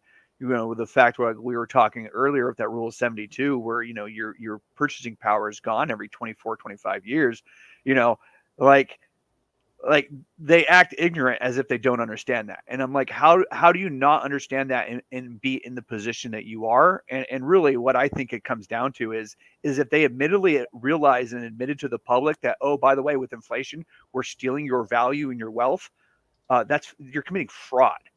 Because anytime you're lying to the public and they lose money or property, you're acting on fraud, and literally they're committing fraud. So they have to act stupid intentionally, because you can't be sued if you're negligent and just don't know, right? But the thing is these people have to know this, and so it's like, why do we have these idiots acting like they don't know this? And it's likely because they don't want to be in trouble for it, is my opinion. And I know that's kind of a harsh opinion, but so ignorance has been proven time and time again to not be a defense. Well, they sure seem to use it though. But they use it only when it benefits them. You didn't pay your taxes because you didn't know you were supposed to pay taxes on that. That is not a defense. No. We didn't know that this was going to lose money. Then is a defense. And so like you say, it's this double standard of holding people accountable. Yeah. But when everything's sort of on chain, and that's sort of where we have this idea with what's going on with Hex. This is provable or unprovable on innocence or guilt. It can be proven on chain. Oh yeah. And I've sat through a little bit, through the OA addresses to look through Arkham and stuff like that. Arkham Intelligence, I love it. If you need a referral code for it, I just need your email, and it's amazing. Or I think I can I got a link now I can hand out so people can get into Arkham and stuff. So but I got approached by an agency that does on-chain analytics for like the CFTC. They want to sit and talk with a guy named Taco. I'm like, that's nice. Heck yeah. Woohoo. Who would, and on a Tuesday, nonetheless. Yeah. So I think we're moving in the right direction. Well, I think so. Surely. And it's not to speak back on the government, right? There's a lot of things that I think that are being done that are in the plan and in the works that are just not told to the public, right? Mm-hmm. I like to hope that crypto is part of that plan. And it's kind of funny because I'm a Bitcoiner at heart. But I think there's a lot of Bitcoiners that don't understand it, right? Yeah. and the thing is honestly, like, the system we have right now is actually really good for Bitcoin, because that's why Bitcoin's price goes up, is because you have a fixed supply of something, and you have an essentially infinite amount of dollars that continue to be expanded, and those dollars will continue to move into Bitcoin and buy Bitcoin and push its price up. It's all about understanding supply versus demand, and understanding what happens when you constrain supply, but you have constant demand over time. Right. And so it's the hard part is most people don't understand the game. They don't understand inflation, and they don't understand why assets go up. Right. And one of my favorite tools is which is not crypto based, but is, TradingView is looking at, used for technical analysis and all that, is taking like assets, any asset, you name it, and dividing it by the M2SL, which is the money supply. Mm-hmm. And it's interesting because you can see bubbles in various markets, and you can see where money moves from one market to the next, and you can see, how money flows, and the fact that, everything is with the expansion of, goes with the expansion and contraction of the dollar. And we've seen that in crypto. We've seen dollars exit crypto, and we basically deflate like a balloon. When those dollars come back in, everything inflates back up. And it's all about liquidity, Yeah. So being able to see it all on chain is awesome. So you touched on a good thing. Yes. Yeah. The one, I want to talk about TradingView for a second. government.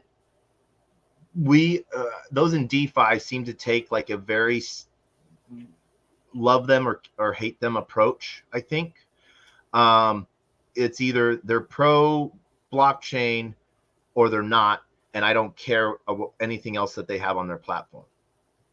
I don't think that that's a very good outlook, because they might not be pro blockchain, but they might be pro tech, or they might be pro something else I'm for, Yeah. And, Well, I think most of them are pro profit, right? And I think yeah. there's a lot of disruption in DeFi that they don't necessarily want the public to have, I think. Now, personally, I think that a lot of DeFi will actually be set aside more for the wealthy. Because like if you're going to borrow against your liquidity, your ETH, and you have to be over collateralized 110%, most people aren't going to be able to purchase enough ETH to take out and be able to afford to take a sizable loan. Yeah. I think that once the wealthy, like those that are millionaires in the United States, start seeing and understanding DeFi, and it becomes easier for the norm, like they're going to flock to the space. Because when your interest rates are 7%, 8% or higher in the future, right? Like who the heck doesn't want to pay a 0.5% origination fee and and have no interest on the loan? I mean, like if you already have assets, why would you not want to utilize those assets? Yeah. And here you have an asset with a fixed amount and you can borrow against this stuff. Like, like the TBDC that we were talking about earlier, right? There's a protocol and they're working on a protocol to be able to borrow against TBDC and ETH. And, we have Eric Voorhees that went out and bought a house last year through using liquidity against his ETH. And it's just like, you hear these stories, you're like, wow, like I'm paying on a home on a HELOC right now. And I'm debating, well, do I take a loan out against my ETH and pay off my HELOC? Because it'll save me money. Yeah. It's like, these are real questions that people in DeFi have. I think as we see this expand, I think that it will lead to really cool things. Oh, it will. Absolutely. Like Savvy, I thought of this in two aspects. One, doing good, but then also not doing good. Let's say you put $1 million into Savvy and then you borrow against that, now you have 500K that is your FAFO, your fuck around and find out money, because it's being paid off. That loan's being paid off, with that interest. You could go buy a house. And in 10 years, if it's earning 10%, in 10 years, you have that house and you have that $1 million back. Yeah. And if you're paying 500K for a house, maybe you should, let's look at that at a different aspect. But like, you could buy a house for a lot cheaper than that. Well, that's exactly what I'm looking at. And the thing is and it doesn't, we're still so early that, my biggest thing is seeing, how's this going to be in a year from now, 2 years from now, and the direction it's going. If it can maintain the direction that we're going, it's a beautiful future. Because not only that, like if you have the ability to save in, Bitcoin or ETH and put money away and accumulate, eventually you'll be able to utilize those assets and borrow against them for exactly what you're talking about, and these are things that the rich already do. Yeah. They have these portfolios and they borrow and they basically self-bank, right? And it's a whole nother step, another level of self-banking, which is pretty awesome. Yeah. And, debt is taxed, you're not taxed on debt. Yeah. Well, this is why the banks obviously don't like this, on a lot of levels. Because, I mean, there'll always be a place for banks and currency. Yeah. But this obviously, hurts some of that. So the idea on that too, this might bring a whole new function to, VCs in a way. Yeah. Even like, all right, so a project needs 300K. All right. Well, if that VC then puts 600K aside, they'll get that back. If you promise people, hey, I'm going to get you incentives plus your initial, Well, that was huge in the early stages of DeFi, right? Because the thing is most of these protocols need liquidity, and liquidity is key. If you don't have liquidity in your protocol dies. And so that's where a lot of these VCs came in, is they would go in and deposit a large amount of stable coins to provide liquidity for people to borrow from, and then Yep. they would earn some platform token, and Yep. as a reward, and that they sold those off to receive. I don't know. I don't think that many of them sold them off. I think they were probably required it for a holding period, but Yeah. still, that they earn those, and then they get that capital back, and they're earning interest on it. Yeah. Some of the largest wallets that I follow, that's all they do is take stable coins and put it as liquidity. Yeah. And I think that, like, copy trading, per se, Yeah. it can be, one of the easiest ways to sort of see what's going on, because you can see where people are making money.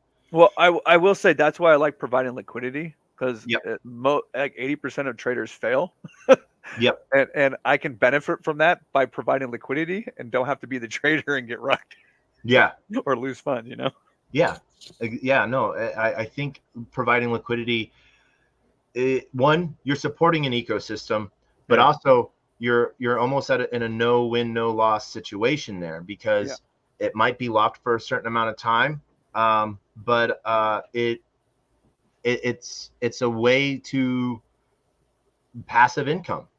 And these are ways that we can earn this passive income. And so we see protocols that create all of these different things of like stakes, sacrifices, buy-ins. There's all of the, a word I've started using a lot more in a positive way is the word scheme, because I don't really know another way to say it.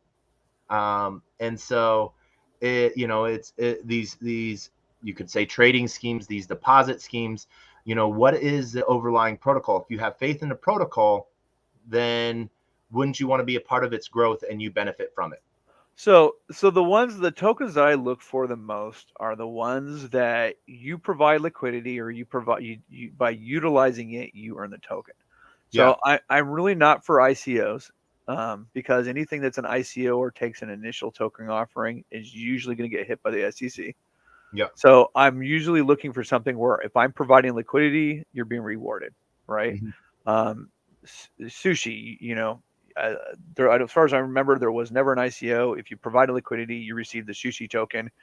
I'm going to be curious to see how court cases go against that, because I think they have some issues they're dealing with right now. That was probably from their X sushi and the yield that were provided. Yep. So, but we'll see. But like tokens, tokens that were, you're rewarded for providing liquidity, I'm all for. And I'm hoping that the SEC realizes that, hey, if there was no token sale with it, that, I mean, how awesome would it be for Apple to give you Apple shares, for your buying Apple product, right? Yeah. Like that would never happen, right? But that's essentially what crypto's been doing. Like, hey, thanks for using our product. We're going to give you this token just for using our product. It has no promise. It has no value. We don't know what it's going to do, but we're going to give it to you anyways, Those are my favorite. And then some of them like looks where, hey, thanks for being a user of OpenSea. We're going to drop you all these looks tokens. And by the way, if you stake them with us, you're going to earn ETH because you're going to be part of the platform ownership. That's like awesome. Sweet. No token sale. And I think those are some of the best projects. The best things that have come in this space have been usually airdropped. Yep. Right. I mean, and it's just like, and I can't tell you between now and 2020 on how many airdrops I've received, whether it's been an NFT because of some NFT project I bought, like being a Bored Ape, to just using Ample and getting a fourth token or you name it, and it was just like, that's been awesome about this space. And in a time period for me where during COVID, where the government like really didn't help me out very much, like COVID kind of saved me. I mean, not COVID, but I mean, crypto saved me. In the communities that I built during that time period. It seems like the COVID was a very strong period for people because they could actually do their own research. Yeah. Or they had the time to hop. Our networks in crypto. I mean, we're all techies in this space. Yeah. So like, I have friends in the Netherlands now. I've got friends in New Zealand, Australia, you name it. Like the network is growing. It's huge just because of like everybody popped online. Yeah. Well, and this is one of those weird, it was a weird thing said to me. I think it was, let's just say 3 years ago. Yeah. And this is these are things that I've gotten clearance to talk about and stuff like that. But I was managing for a handful of people a total of over $1 million in tokens. Nice. You know, and it and what was asked to me, someone asked me, why would anyone trust you with that? That's not real. Why would they trust someone named Taco? They don't know your real name. They don't, you know, that, you know, they don't even, you know, see your face. I'm like, I do videos every Taco Tuesday. You know, I've been taught they're like, that's not real money. And I'm like, It's well, real money. if it was mine, I would go buy you something with it, but it's not mine, so I can't buy you anything with it. But I can pay the bills with what I earn out of that, you know? Yeah. So that seems to be real. The electricity is real. That was paid for crypto. You know, I've moved money from DeFi and into a bank account and had it there the next day, you know, and I've been so impressed with that like you can't tell me this stuff isn't real. Oh yeah. Like, so, all right. You have your thoughts on Solana. You want to see what they're building. I am pro Solana just for like the NFT side of things, you know, like what Drip House is doing, just exposing artists. And, you know, I think I get a free NFT every day. You know, nice. Yes, it's handed out to 100,000 other people. But it still gets sent to me. You know, it comes usually with like an access to like a Discord, but I'm not joining any other Discords or, you know, something like that. But I get to see this. I get to see these different art things, you know, but there's a decaf protocol. It's a wallet and everything like that. In 5 minutes, I could have cash because I could send it free of charge to MoneyGram. Really interesting. That what was that app? That decaf. Decaf, huh? Yeah. Let's go find decaf real quick and put them on the screen. Yeah, it's, you know, I really look forward to seeing how, I mean, right now, lately, we've been bombarded with AI art. But I look forward to seeing more real artists coming into the space. I've got friends who are like a graffiti artist. I'm a big fan of crypto voxels. I was excited that I was recently able to get a location on Origin Island, the original island. Okay. And so I was totally stoked about that. I'm still a believer in kind of early metaverse, and especially spaces like crypto voxels. And I've got plenty of locations in the voxel world. But like, you know, I'm looking forward to seeing more artists come in. But it's hard. It's hard to get your art out there, right? Like right now, my daughter has an NFT that we minted on what is it? What's it? Oh my gosh, I'm blanking on the site now. See, this is how bad. What chain? On Manifold. Oh, Manifold. On okay. Ethereum. So we launched an NFT on Manifold. We have it available for like a 30-day, you know, sale, and I'm the only one that's bought it. Obviously, got to support my daughter. How much is she selling it for? Like super cheap. Like I think like 0.005. So maybe like $10 or something like that. Not too much. Maybe we should have done a free one first just to get exposure out there. Yeah. Let's see if I can bring that up real quick. But the thing is it's so hard to find and search for NFTs on Manifold.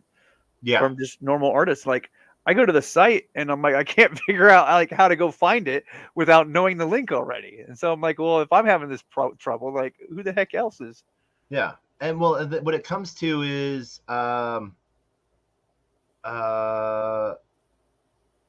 you know, is the SEO, social media, you know, and different ways of doing it. So yeah, look at so this is what it was.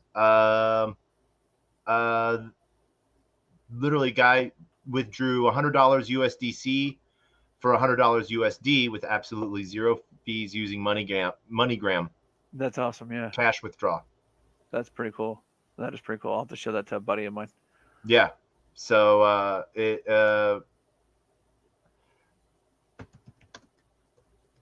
one of the things I wanted to go back to, you were talking community. Yeah.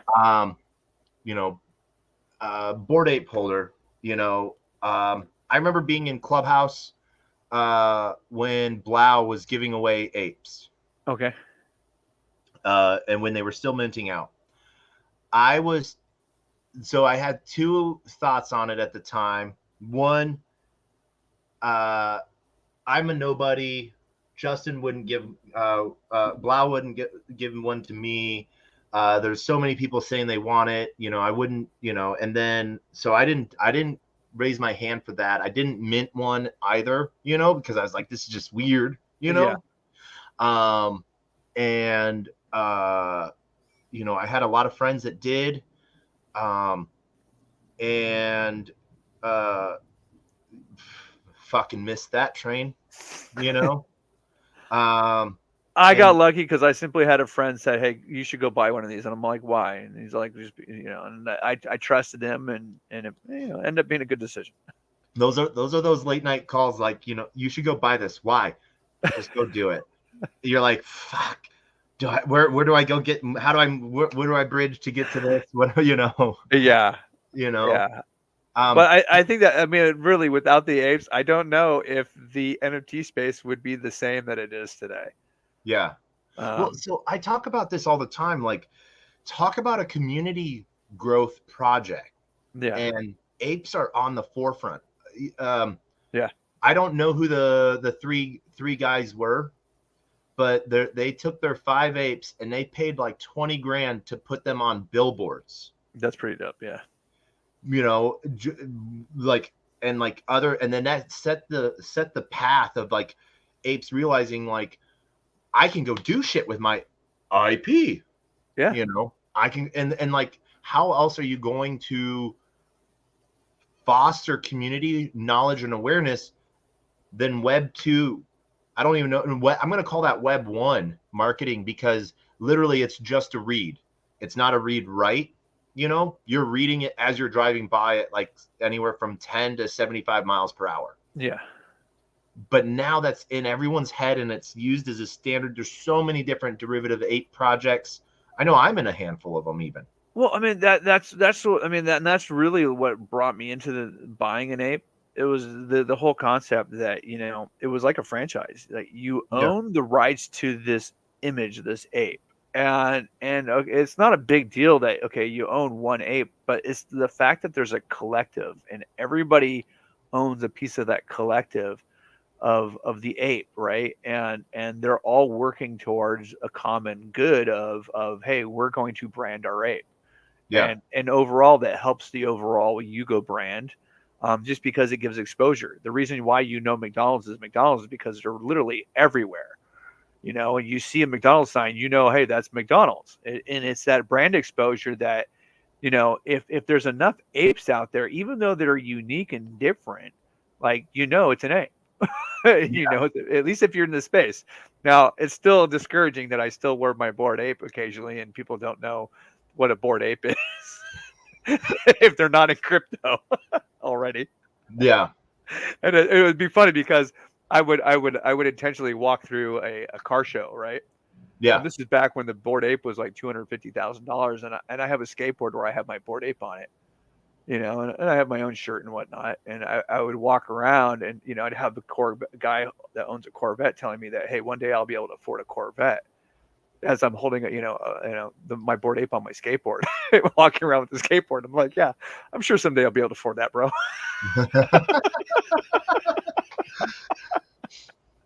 And so it's just, it's just a funny mind game, because these people don't realize, well, this guy has an asset. It's like, at the time, granted, it's only fallen down to like $60,000, but it's, at the time it was like 250,000. I'm like, yeah, okay. I want to say it was like 2 months ago. I haven't even looked at floor prices, Yeah. But like mutants were down to like 4.8. Yeah, it's crazy. And I was like, if I had any chance of getting into that community now, I was like, where, like, I scraped my brain over that. Yeah. And I was like, if I sold everything and got floor or even just floor, I still couldn't get in there. And I was like, that was like the closest, like, because I like, wish, I should have bought another one at 4.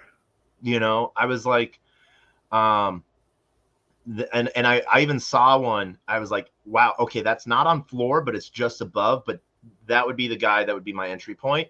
Yeah. Later on that day, I saw someone tweet, they're like, I got in, I'm in the family. And I was like, oh my God, that is a clean mutant there. I was looking at that guy. Yeah. I'm just like, I've got the Bored Ape watch. Yeah. I've recently minted the filter so that way I can use my Bored Ape as my AR spokesperson, face. I've made my own skateboards. I've made my own shirts. Eventually I want to turn them into brand. I've kind of, it's been a hard time because I've watched the price go down, right? And I kept on telling myself, well, hey, okay, maybe I'll sell at this point, and I've listed a few times and it hasn't sold. And I think I've actually come to the realization that I will probably never sell my Bored Ape. Yeah. And that's a hard decision just because like it was 250,000 at one time. And I remember the discussions with my wife and I talking about, hey, we could sell this off, pay off our house or buy a truck and whatnot. And there's things, but I'm just like, I'm like, the problem is if I sell this, I don't think I would be able to ever be able to buy it back. Yeah. And I'm like, it's, do you really want to sell something that you'll never be able to get again? And it's just like it, and I kind of put that up there with Bitcoin. And granted, it's an image on IPFS, right? Yeah. But it's just like we're in such a historical time period. And I gotta admit, I'm fortunate. I bought my ape, back when they were cheap. Yeah. I've already cashed out multiple times over. ApeCoin, you were part of ApeCoin drop, right? I've got the ApeCoin. I mean, I've got another side deed. I was part of the ApeCoin drop. Unfortunately, I sold my ApeCoin to pay taxes. I sold my dog, and I kind of regret that to this day. I sold my dog for 1 ETH. Okay. But I bought my Bored Ape for like 0.4 ETH. And I figured when I sold my dog for an ETH, I'm like, dude, I just doubled my money. I'm like, this is dope, right? I'm like, good, and then benefits. Yeah. And plus all his benefits. I mean, and I regret it. The only reason I sold my dog is, and I had a really good rare one too. He was like a robo dog with a pimp hat, and he looked totally cool. But I'm like, dude, this is just not my character. Yeah. I'm like, yeah, I need a different dog if I'm gonna do that. And then unfortunately the floor went up, and I'm like, oh, I priced out of the dogs. Like, I'm not gonna buy a dog at this point. But like, I think one of the dumbest things I sold, Pudgy Penguins, ROG, the rods. oh, yeah. Oh, you sold it, or did you? Do you have a Pudgy Penguin? I have a little Pudgy. Okay. Yeah. So yeah. My biggest in. regret was not buying Cool Cats. Okay. I still want one kind of. I eye them every once in a while. The floor is down. I remember looking at it going, why do I want that basic artwork? I'm like that. I don't know if that'll ever take off. I think one of the cool Alien Friends. Alien Friends? Yeah. I might own an Alien Friend. They're still around. I got an Evo.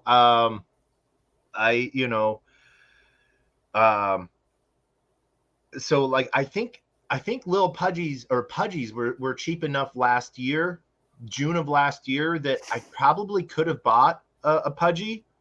Okay. But I saw this little Pudgy and I was like, oh my God, I love this red balloon dude. And if I had gone and looked, I would have found there is a Forever Pudgy, little Pudgy out there. Well, the little Pudgy that you bought, it is part of the project, though, right? Yes. Oh yeah, okay. yeah. So that's all that's all that really matters. Yeah. So that was like me and the what do you call it?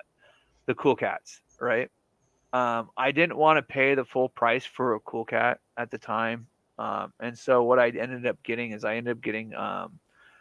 what are their foxes? They're dark foxes. The Shadow Wolf. Sorry, the Shadow Wolf. So I ended up getting a Shadow Wolf just so that way I could be part of that community. Yeah. But I mean, dude, I've got over 1,000 NFTs, and I haven't really been a flipper. Like that's just not Yeah. my style. I'm a collector. I see the historical value. I'm big on the art blocks. I've I think there's some really cool stuff in the art blocks. yeah. If I can mint something, I try to go into the threes concept, mint in threes. Okay. So you can flip one, keep one, and yeah. And then if it skyrockets, payday. So I'm like horrible on NFTs. I mean literally, dude, I find projects and I wait for people to paper hand and I try to pick up off of floors when I flag projects. Right? Like and I'm all about if I can use this for my own purposes. Like I will admit, like recently, and I'll make shirts for these things. So recently I bought into the Ape Hater Club. Yeah. Right. And it was a picture of an ape, and he's holding a sign that says haters can screenshot my NFT. and I made a shirt. I made a shirt that matches it, and I've worn that shirt, and literally people stop me to read it, and they like nod, like I understand that, like that's funny, right? And it's just like yes, I can wear my Bored Ape shirt and not get a single comment, but then I wear a shirt that says that you can screenshot my NFT, and people will stop and be like, that's funny. And then I have a conversation with them about NFTs and crypto. Yeah. So it's like, I actually feel like that, wow, people are actually starting to understand this. And well, so you've seen my backpack, right? I don't know if I have. I don't think so I have. Okay, hold on. Let me see. I need a battery pack that works. I have it right by my hand, so you can see how small my office is. Boom. Lights up. Here we go. Oh, nice. That's pretty dope, bro. So this and so I have I can put I can upload I think like 60 JPEGs to it, Yeah. And I only have like 24 random NFTs and going through it that I have going through at any time. That's funny. And so dope, dude. But like I wear this everywhere I go pretty much whenever I leave the house, and so many people, they're like, are those NFTs? Are those NFTs you own? And I'm like, yeah. And it starts conversations. One first about the backpack. They're like, can I put whatever I want on there? And I'm like, yeah, you can, Orbis 86, we sell them, but then like I only put the NFTs I own on it, because people were like, could you put my project up there? And I'm like, well, I have to have that NFT to do it, and they're like, yeah, well, go buy an NFT. And I was like, I don't even know who you are. What would you put a banana baller up there? And I was like, I don't even know what a banana baller is, Yeah. So, no, there's so much stuff out there. But yeah, no. So ROGs, I bought it at like 0.001 or something like that. And then I sold it at like 0.07. And then like 3 weeks later, they were like 0.4 or something like that. Yeah, I was gonna say at 0.07, did you make money even after gas? I did. Because so I bought it at 0.007 or point, but I bought that ETH when that ETH was like $900. Yeah. So I buy things either for historical purposes or for the vibe because of flashbacks. Like right now, like I don't know why, dude. I've bought these dorks, and these dorks. I paid more money in gas than I have buying them because I bought it like 3 or 4 times, right? Yeah. And each time I was like, oh, that's a cool one, and I'll buy like 3 at a time. And I'm looking at it because they're like less than like $1 or like $3, and yet I'm paying $15 in gas to buy 3 NFTs that are $1 each, $3 each. And I was going, oh my god, why did I just not sweep the floor originally and buy like 15? I would have saved myself so much money. Oh man, no, we see a lot of cool tools coming out with NFTs. Yeah. Blur, however you feel about Blur. I haven't played around Blur much, just because I'm such a fan of Looks Rare and X2Y2. I like Looks Rare. I have Looks Rare token staked. Like that $100 is now not worth $100. No, but at least it's earning some ETH. Yeah.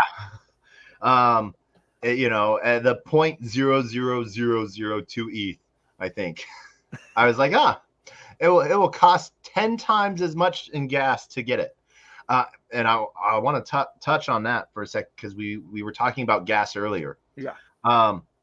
But there's just so many cool analytic platforms putting out, because this is all on-chain data that you can, you know, we see all of this stuff. And you were talking about Apple shares on-chain and stuff like that. We see stuff like that coming up in the future, coming out with like Bitcoin's ETF. JP Morgan is building stuff like that to where you can tokenize. Well, what's going to be beautiful is when we have like tokenized stocks, because imagine having like a liquidity pool with your Tesla stock, you know, paired with dollars, where, you know, where you're like all of a sudden dollar cost averaging out or dollar cost averaging in based off of volatility, and maybe you're earning fees on that Tesla stock. Yeah. You know, like that would be pretty dope. Yeah, that would REITs as tokens. Yeah. Or NFTs, that would be interesting. I would love those dividends. You know, we see diamond assets being turned into NFTs. More physical assets are being turned into digital assets all the time. What they're really working on, I think, is securing the connection between a physical and a digital item. Yeah, it's the Oracle, right? It's who's holding it in custody and all that stuff. Yeah, those are huge parts. Yeah. And verifying ownership as well, I think, is one of the biggest things. Well, that's what I think they're doing with some of that with physical art and stuff like that. Yeah. And we see museums are starting to get on board with this as well. Even so I know this Lee Ritchie, she's actually working with the Vatican on putting pieces of art that the Vatican owns. You don't actually get to own the physical piece. You can have a digital representation of ownership. But the perks for owning that, you get to have a meeting with the Pope. Huh. I'm looking for them to digitize their library on the blockchain. I think that would be badass. Censorship is, as we start to see more and more censorship in physical education, blockchain, you get to see the original. And if you want to find derivatives of that original, you can, but you can always see that original as well. Yeah. You know, books.io is doing stuff like that. Books on chain. There's just so many cool ways. Music. Someone said, I saw this really funny tweet that music NFTs are going to be the next meta, you know, the next bull. And then it was like a video of someone holding a duck, flapping its legs, hitting a drum, and it was like music NFTs. And that was what it was going to. That's funny. That is funny. No, I think, well, so here's the thing, like, so back to like metaverse, right? Like, I think like, even though people were buying metaverse, like there wasn't, you know, like Sandbox, like I don't think people were actually building out their metaverses right early. You know, I mean, like, I still think it's really early for metaverse, and I don't think really people understand the metaverse until they experience it in a VR setting. But that is what's always bigger push between VR and AR. Well, so I mean, they can go together, right? Like, I mean, there's going to be a place for AR and having your 3D models in an AR setting, and I've played with that too. There's a project called Over the Reality that I like, and I've bought in a lot of locations associated with that. But I think there's a different place for both the AR and the VR. But like for me, the big thing is galleries, right? You know, I got into, I joke around because I got into first NFTs that I was in the metaverse. Decentraland was one of my first NFTs. And it was because it was property ownership and the idea of being able to own a billboard in a metaverse that people will 24/7 be able to walk around and go see, I thought was huge. And I could realize the advertising opportunity of that, and that if I can buy this once and own it forever, like it seems like a reasonably smart long-term investment. You know, you buy a billboard, you pay per the month, and the moment you're done paying, your billboard's gone. where I can buy a piece of virtual property as long as the game continues on. You have the benefit of advertising on there. And I have kids who play Roblox and Minecraft, and that's all they do, it seems like. And, if I could own a piece of property in that space that advertises, like, why not? And so I did that, and we started playing with like crypto voxels and on cyber and all these things, and realizing the potential of being able to go in these spaces on a VR headset. And, it's pretty awesome. And then, I at first in Decentraland, I bought a few NFTs just to decorate the walls of my metaverse. And then I started going, well, this is really cool. I can build these virtual galleries. And so now, I've got virtual galleries on pretty much every metaverse platform out there, from, on cyber to spatial to Decentraland to voxels to Sandbox. Do you go and claim something everywhere that pops up because you don't know where it's going to be next? What do you mean claim? Like every place that has a chance for a metaverse, every new metaverse that pops up, do you go and claim a piece there? I mean, I try to hold. I mean, as long as the project looks legit, I try to hold a parcel there. Okay. I'm always looking. One, I want to be on the street. Yeah. I want to be able to have exposure. And so there are different aspects. So here's the problem, though, right? The problem is metaverses now are becoming like exchanges. There's everybody is developing a metaverse, and everybody's claiming to be the metaverse. People that are different, trying different avenues. Some are trying to do the lease model. I personally like the ones that where you own the property. The problem is how do they maintain the servers? So there's still a lot of if and buts and and questions out there in regards to some of these. Like one of my favorite metaverses is actually The Man Who Sold the World. Their NFTs are on Ethereum, but their game is actually on Ethereum Classic. They have in-game tokens, right? And so what happens is, what's really cool is that, and they've thought a lot of this through. It's one guy, I think it's like one guy, maybe two, developing this game. They're on the slow path. They don't care. They're about building the game, right? What's awesome is you own these parcels, and in the middle of every parcel, there is a drip pool, right, where you can go up, interact with it, and claim a drip. And there's either one of like three tokens, one or two tokens. There's Bob, there's a slag, and every property has a different amount. There's a dozen. There's like 10,000 properties, or almost like 9,000 something properties, and it's a duplicate of the world. And some polls, like a dozen polls, have 20 Bob. Majority of them have either between 0 to like 3, right? And so you run around collecting Bob.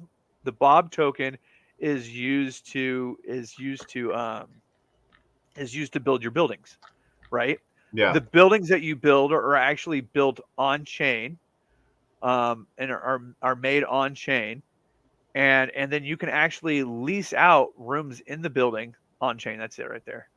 And then you can actually lease out floors of your building on chain to other people, and actually assign it to another wallet address. So everything is on chain on Ethereum Classic. Now, granted, I'm a fan of Ethereum Classic still, just because it's proof of work, right? And I believe in the proof of work thing. So the fact that this whole game economy is built on proof of work, to me, is pretty badass. Now, granted, so I own probably I think I own like a dozen properties on there. And it's fun. I mean, you're not going to make money off of it, right? The Bob token's not worth shit. Pay as much in gas as what it's worth, pretty much. Yeah. But it's just I like the vision, right? I like what they're building out, and they're doing it because they love blockchain. They love the space.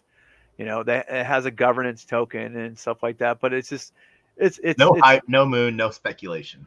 Right? Yeah, exactly. And that's why I love it. The other one I love is Crypto Voxels. Crypto Voxels is the same way. They made money in Crypto Voxels by selling property. They actually, invested it, and so they've got money to like continue building. I like these projects that I think are long term, and and they don't give a fuck about making money, right? Mm-hmm. They're okay. They're about building product. And to me, that's awesome, right? Because there's so many things out there right now that are all about, oh, how much money can we make off of this? Oh, let's drop another NFT so we can make money. You know, let's sell this to the public. And it's just like, no, like the projects that are actually building, I'm like totally down with. And I'm like, dude, this is dope. I man, I had so much ETC at one point, because I had, you know, I got the ETH airdrop from the fork, and then I just sort of farmed it out and just sort of I quit doing stuff with it and I just held it, you know, because it was, you know, and it was like, think about like 2 years ago, like during it when it hit its heyday, you know, I sold a lot of it, and then like early last year I sold the majority of the rest of it, you know. But it, like you said, it, you know, it's still proof of work. You know, and you know, we had ETH POW, you know, even and I tried that. I really wanted to like that, and I got screwed in some liquidity pools or some things on there. Yeah, you're like, okay, like there, no more blocks are happening, you know. We can't move forward, so you know, it's you know, it's just it's crazy. So we have gone for a while. I want to thank you for Dave. Like this is we should do this more often. You know, I do see in my what's happening, cancel Uniswap is trending. You know, and that's probably, I'm going to guess, because of them geolocating, blocking hex transactions. And Uniswap started doing that on their face, which kind of sucks. Yeah, and so I hate seeing that in the space. You know, well, see, this is the thing that I don't like about it. There's no notification about it. It's just unsupported asset, but the contract's still there. They don't want to go forward out and say, hey, this is being blocked or anything like that.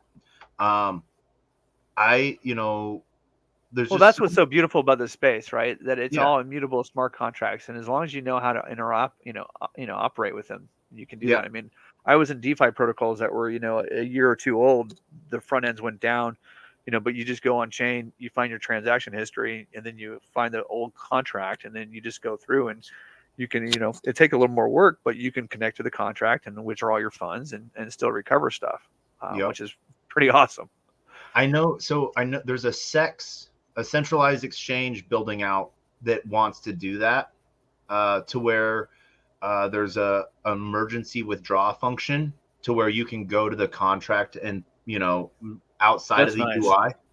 And so one of the things that I sort of talked with them about is they wanted to incentivize people to do it so that people can learn how to do it. Like they'll give instructions on how to do it. We'll deposit like $10 into your account if you, you know, if you go and emergency withdraw from the contract, so you can learn how to do this. If that way anything ever goes bad, you know how to get your money back. Yeah. No, that's pretty cool. No, that's and I think incentivizing safety is pretty cool. I think. Well, heaven forbid if Etherscan ever goes down, though. Oh man. Yeah. Heaven forbid. There's enough block explorers for ETH there, just not as pretty. Yeah. You know, I was accused. Funny thing. I was accused of being a part owner or founder of Etherscan. Wow, that's a proud title.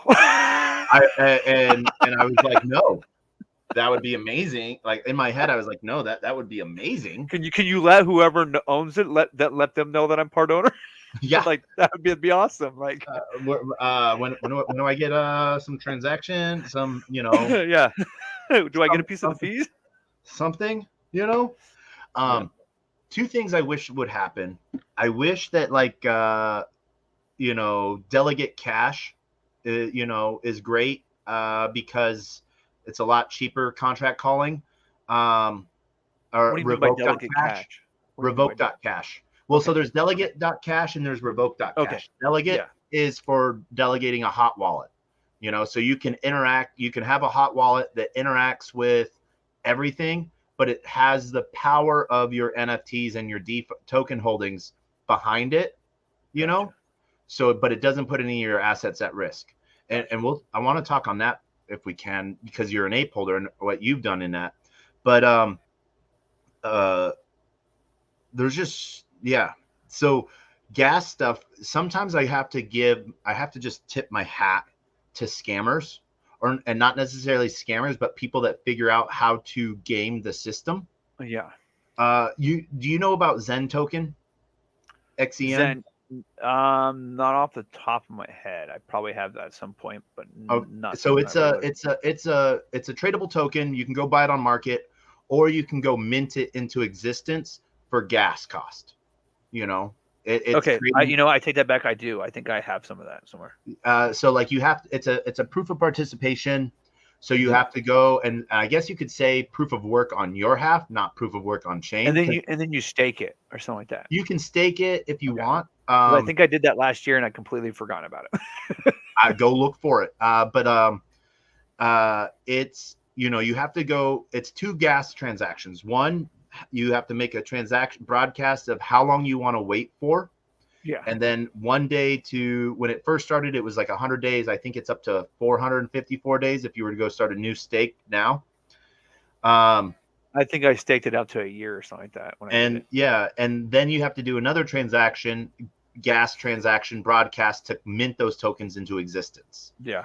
And so someone had funds on FTX, and FTX was pays the gas fee to withdraw the on-chain gas fee. And so what they were doing is they made a contract that it would then go and batch mint Zen and cover the gas, and then it would batch mint the claim mint into existence.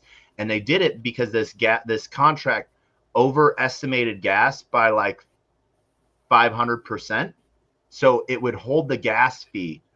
And so someone would send the minuscule amount of like 0.00035 ETH to this contract.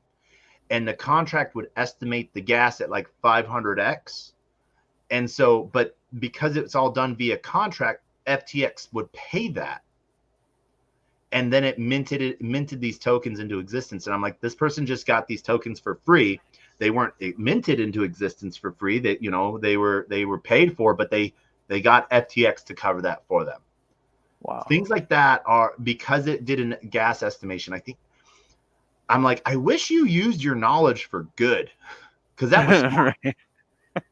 Versus exploits. Yeah. Well, that was the sad part. Like Compound last year, I think it was last year. They had this bug because they updated something, right? And all of a sudden the comp was being distributed at a higher rate to certain liquidity pools of stable coins. And so they went out to the crowd and were like, hey, we need to shut off temporarily the distribution of comp because it's distributing it too quick, and we're going to run through comp tokens. And the community voted no. We're like, no, it's all right. We're okay with it distributing fast. You can continue dumping it, right? And we'll receive it, but you can go fix the protocol, but we don't want you to stop in the meantime. Yeah. It's, unfortunately, incentives are misaligned towards the greedy, and it's sad that people take advantage of that. Well, and I remember with that too, there was a piece on that. Oh my gosh, what was that? Compound then put out a thing like we might go after those that have received inadequate, and here's the address to send it back to. Mm-hmm. And that's sort of funny. That was pretty funny. Yeah, it was funny. Same thing with Nomad. When Nomad got hacked, they were here's the white hat address to send back funds. Well, you can't expect them to give money back because the thing is, it's all taxable, right? Yeah.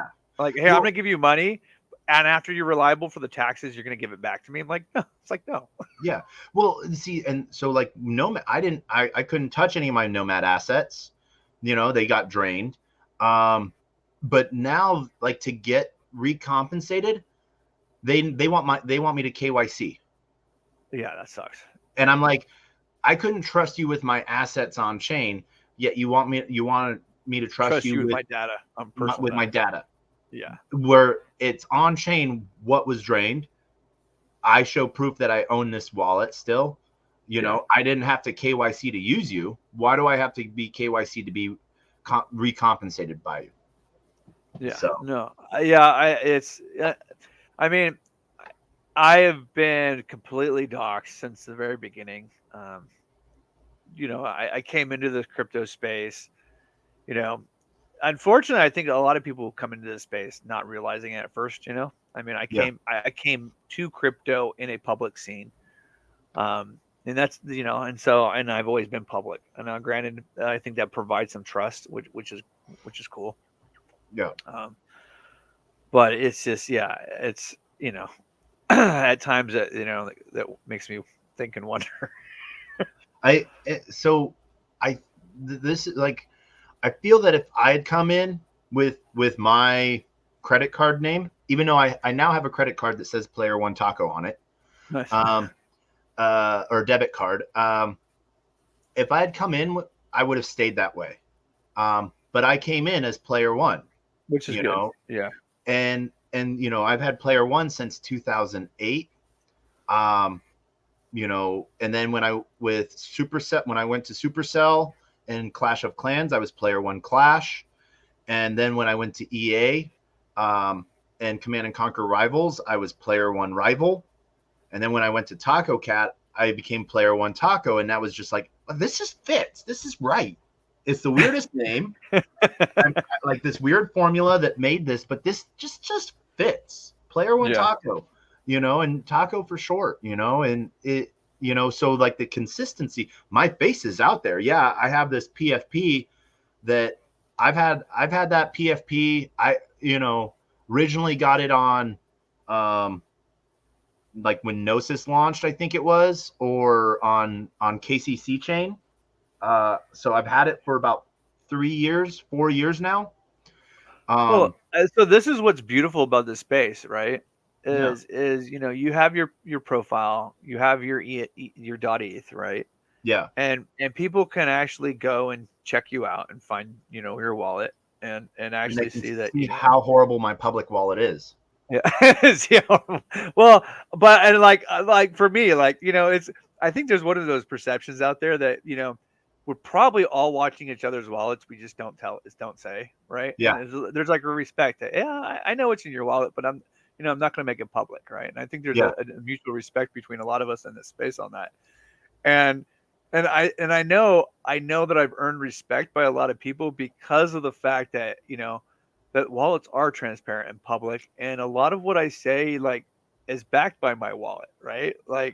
If I say I'm holding something and I'm not dumping, they can go look and go wow, he actually does believe what he says and he does do what he says. And he, you can see the NFTs that I hold. I mean, it's, and unfortunately I've taught enough people on how to do some of this shit that it's probably not for my, my best interest, but it's, I'm kind of a leader, but I'm not, right? It's about teaching people and educating people in the space. So, and, I see a lot of potential, but then there's also definitely things that, people need to be warned about when being in the space. Yeah. No, you see a lot of do what I do, not what I say type of thing. Yeah.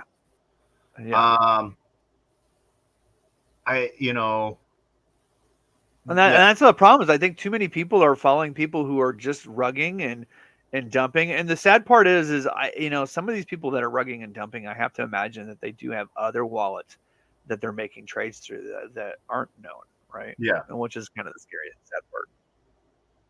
Yeah. We see, I have a hot wallet that's tied to my wallet that I go and try new protocols out first with, because I know that my wallet is watched, you Oh know? yeah. Yeah, no, Um, for sure. and I don't want to go make a dumb decision and someone else think that I'm making a good choice and get wrecked because of it. Yeah.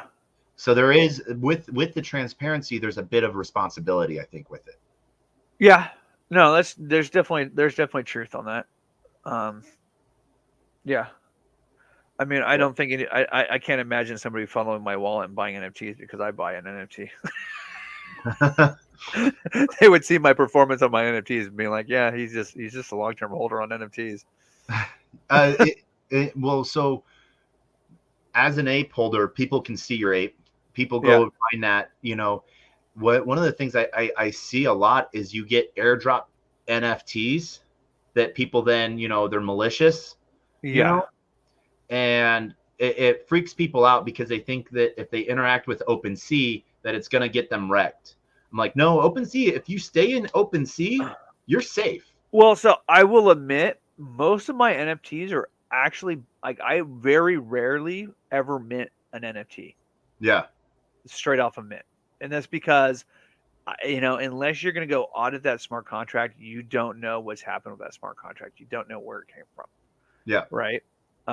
This is why I like sites like Manifold, where okay, Manifold is issuing the contract, so you can more or less trust it. Most of my NFTs are bought on secondary, either through OpenSea, LooksRare, or somewhere like that. Yeah. Where I can verify the contract, I can verify that somebody else has minted it.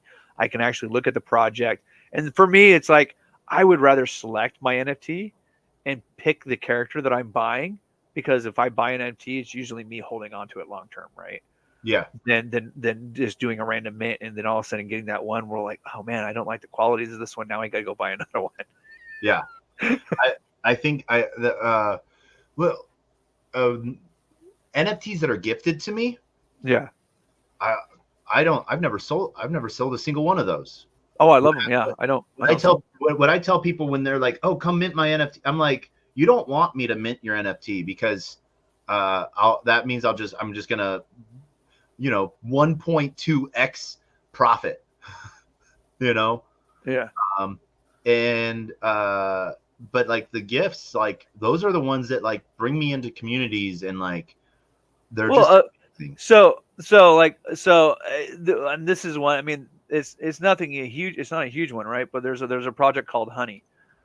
And I'm gonna mention her project because I've loved how many things she has. Honey's NFT, right?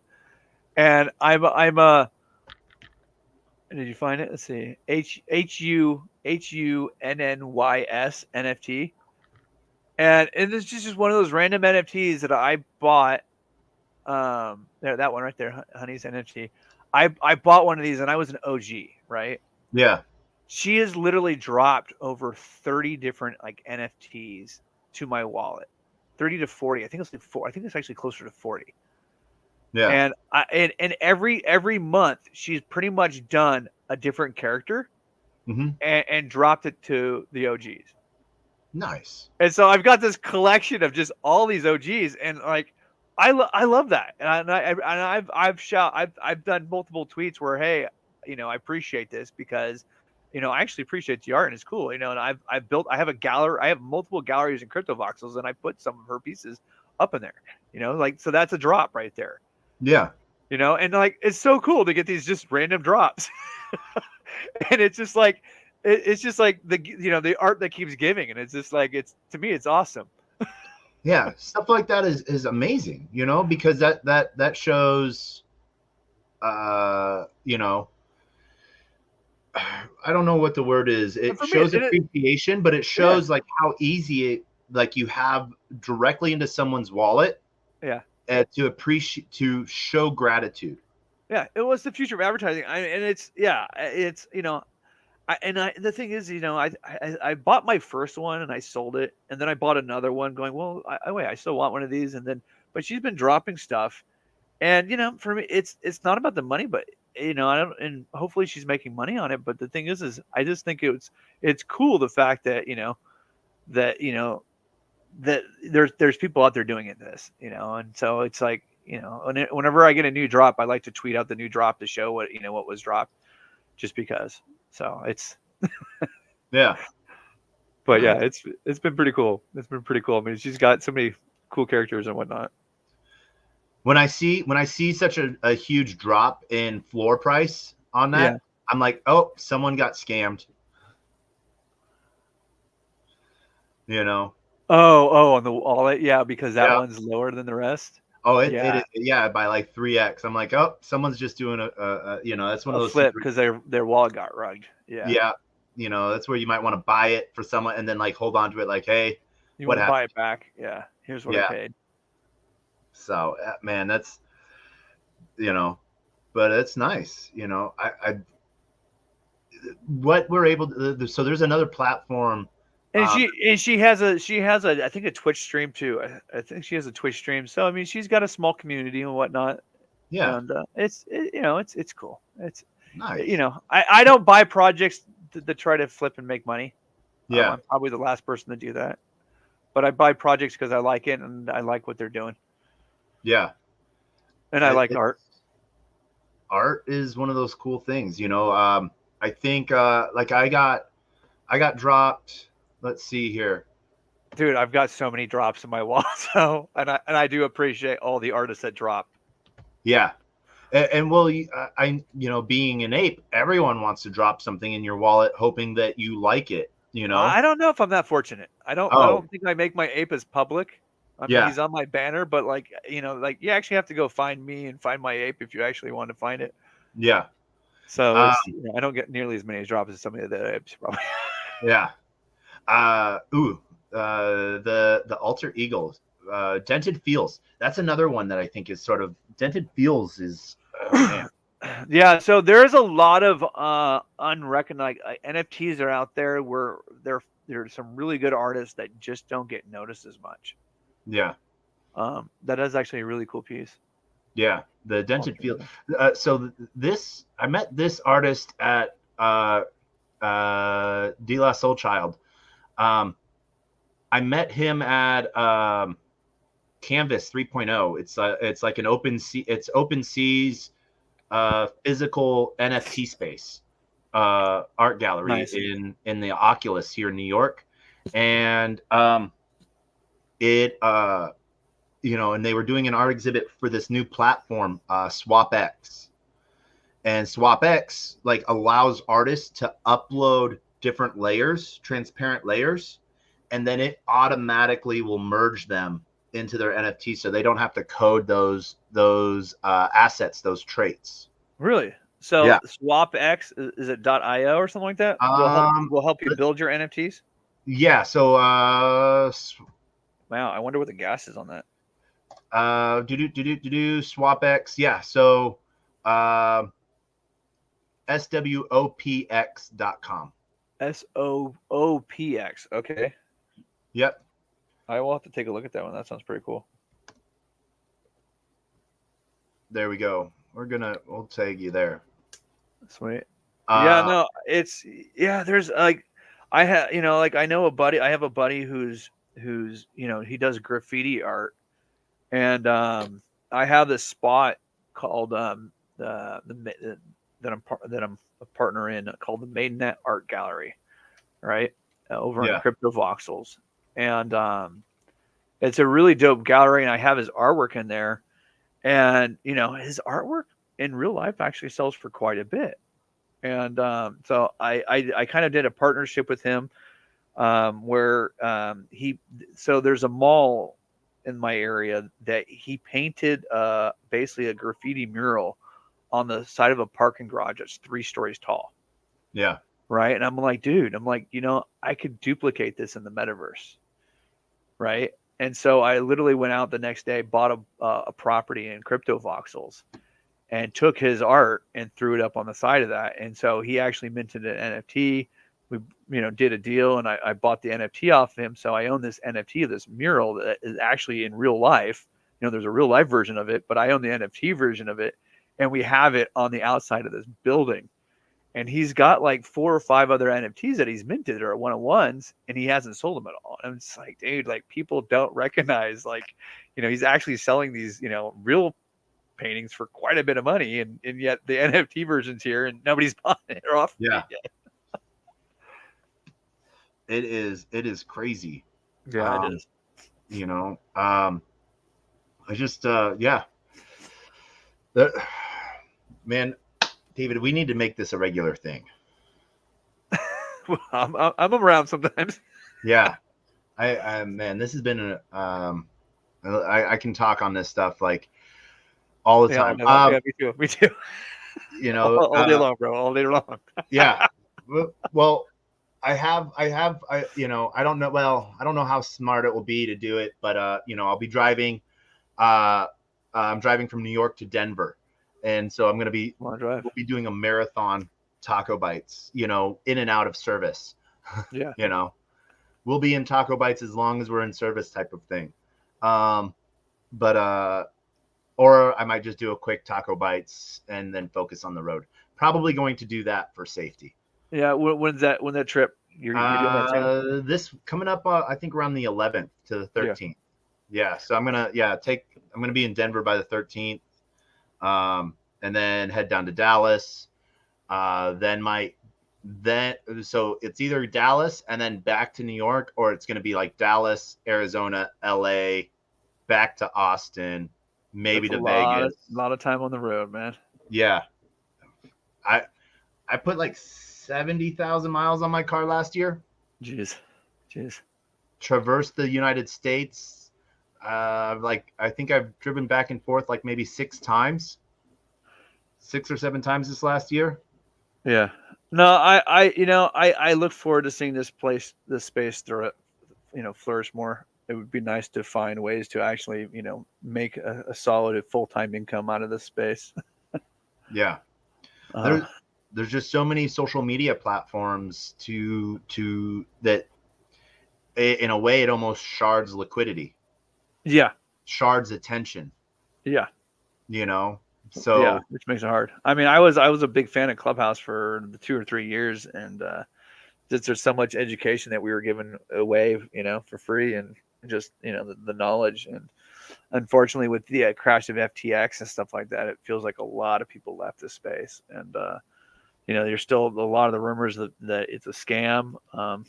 Fortunately for me, between FTX, Celsius, and Voyager, I was fortunate enough to be in DeFi the whole time. And I'm sitting there going, what are you guys talking about? DeFi's great. Yeah. And unfortunately, it would be good to bring a lot of those people who got scared out of crypto back into crypto to see what it's really about. Yeah. So 2 things I love to do as I travel around the world. I onboard people in the easiest way possible. Coinbase and crypto.com. Yep. Coinbase, they don't even have to attach their bank accounts to it. They just have to KYC like a normal banking app. Yeah. And then they can start doing the learn and earns. Yep. For sure. And I don't get anything out of that, Yep. I think I get like $10 if they do buy $100 worth of crypto once they do attach. But I talked with Coinbase. I have 82 referrals. Wow. Nice. Where they've done is do the learn and earn. That's nice. Well, even with my son, I have my son, and I wanted him to experience a little bit of DeFi and how easy it really was. And, you you got to figure out what chain you're going to be on, because you need enough gas to use those chains, whether it's Arbitrum, Optimism, Avalanche, or Polygon. You got to figure out what the gas token is, right? Whether it's ETH, AVAX, or Polygon, or whatever, Matic. And so, but I showed my son that, hey, look, $10 for gas is enough on a lot of these side chains. So, figure out which one you want to be on. And he did that. And then I said, okay, get some USDC, right? USDC, it's basically the dollar. And then I literally showed him how to send that to a wallet, so he got comfortable sending it to a hardware wallet. And then from there, going to Beefy and single-sidedly depositing with just USDC. And how easy it is, and now granted, it's a slow grower, but I wanted him to do that with $10-15 just so that way he could see over time on how it works. And I think, I think when people actually start to realize the technology and how easy and seamless that is, that it's tough the first time. It takes 30 minutes to do it the first time. But when you get smooth with it, it's so much quicker, and it's crazy, when Yeah. especially when you get way more heavily involved in it, and there's a comfort knowing that, hey, I have control over some of my own assets. Yeah. So Just a quick reset, and then I want to go on to something that you said about your kid. But shout out to everyone on Xenon, YouTube, LinkedIn, Twitter. Like, subscribe, comment, all of the aboves, or don't. This is TacoBytes, your daily bite of Degen, episode 350. Degen talks with David. This has been an amazing space, amazing time. I'm actually I want to close down a lot of this and bring it back, because sometimes this can be a bit of a distraction.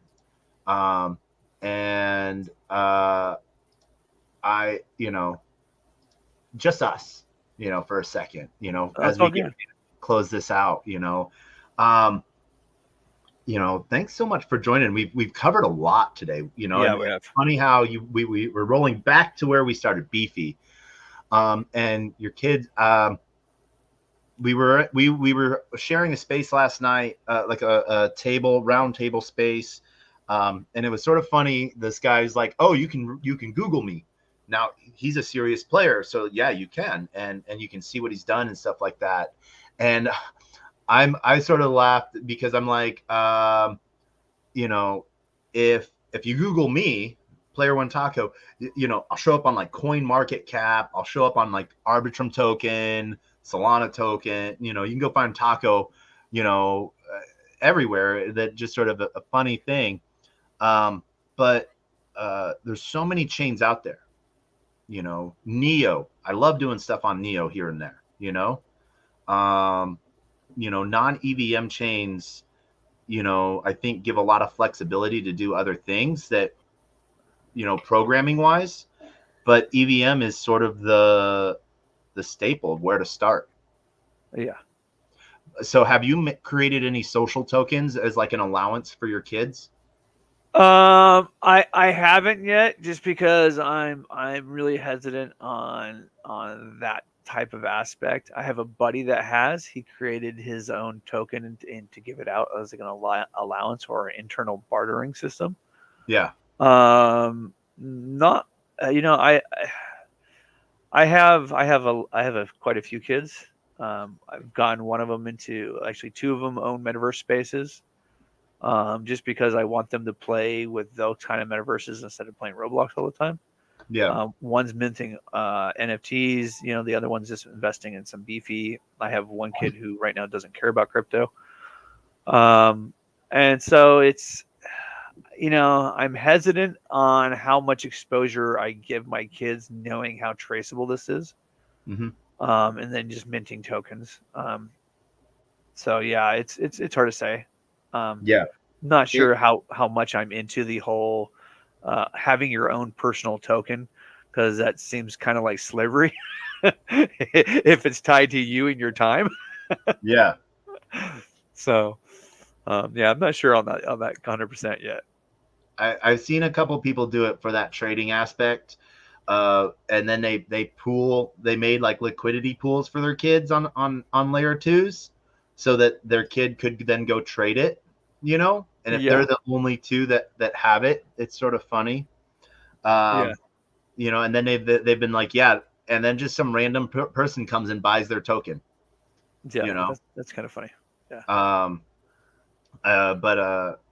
It's sort of hilarious in that aspect. So I'm the whole SEC thing and tokens, I'm kind of hesitant on. I was early in Clubhouse when there was a token that was launched because of a club, and it was just a harmless token that got dropped to everybody in the club, and then some idiot had to proceed with creating a liquidity pool on it, which now then created potential security issues that people were concerned about, and it actually got Cointelegraph or something like that, and so it kind of led down this rabbit hole, and then everybody kind of parted ways because of it. Yeah. So yeah. There's some things that are better left unminted. Yeah. there's so many crazy things there. So I'm pretty sure I know what you're going to say as we Okay. wrap this up. Yeah. But words of advice, or what is on your radar? What is on my radar? So my whole one, I like I like I like metaverse, right? Hmm. Um, and I actually think there may be something there. It's hard to say what it's going to evolve into. My whole thing is I see my kids play Roblox, right? And my son's looking, going, "Hey, Dad, look, I'm doing this activity and it's paying me 1,000,000 tokens." And he's essentially getting these tokens for free, and it lets him buy in-game assets. And I'm like realizing, trying to educate him that anything that you're getting for free without work has no value associated with it, because that Yeah. means everybody else can get it for free, right? And so, realistically, I'm hoping in crypto that we can educate the populace on money, because I think understanding inflation and understanding what good money, real money is, hard money is important. That comes from my Bitcoin side of it. But realistically, the biggest and most powerful utility I see in crypto and DeFi is the future power of being able to leverage and borrow against your crypto. When Michael Saylor talks about borrowing against your Bitcoin in an inflationary fiat that is being losing value over time against a superior asset that's appreciating in value, Mhm. that is huge. And it's educating the masses that, hey, the faster you can get exposure to that and hold good assets, the more powerful that is going to be towards you, because of the fact that we are in a system that has to continue to inflate currency because of how the system is built. And so when you realize that, and you can realize that you can hold good assets that will go up in value, and someday you may be able to borrow against those, and you see the financial products like liquidity that are being built out here, that is huge. And I see that 5-10 years down the road, right? And I'm hoping someday that that's how I buy my if someday if I buy a ranch, I'm hoping that's how I pay for my ranch, and be able to go step on stage and be like, yeah, I bought a ranch, and how did I do that? I used DeFi, and my interest rate's zero. And Yeah. people be like, just like, what the fuck, But like, I already explained to people, like, hey, what's your interest rate right now? Like, what would you rather have? Is 0%, maybe a 0.5% origination fee, or would you rather be paying 7%? Yeah. And people will no, duh. Well, then, like, do you realize there's a way to work towards this, right? And so it's that, and it's having, hopefully, a better future, and educating people along the way. And I think the more people we educate, the more people we bring into the space. And I constantly fight with people, that there's people out there in the financial communities who say, well, Bitcoin has no intrinsic value, crypto has no intrinsic value. And you look at it going, wait, I have a protocol that's literally paying me for staking it, and I'm earning fees off the transaction fees. There's Yeah. intrinsic value with that. Not only that, I'm discussing more as Bitcoin as being an insurance policy. If you're a millionaire and you have $1,000,000 in the bank where you're only insured up to $250,000 of it, and there's not enough in FDIC, savings to pay out all bank failures, like, you need a hedge. And Yep. and so I look at Bitcoin as, okay, what if, Bitcoin is an insurance policy? Your insurance policy doesn't have intrinsic value.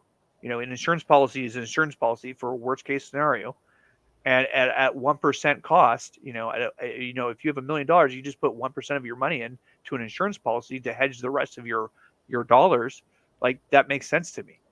And I've been in Bitcoin long enough, because of the exposure from a friend, that I've seen just $1 in Bitcoin turn to like $2,000 over time.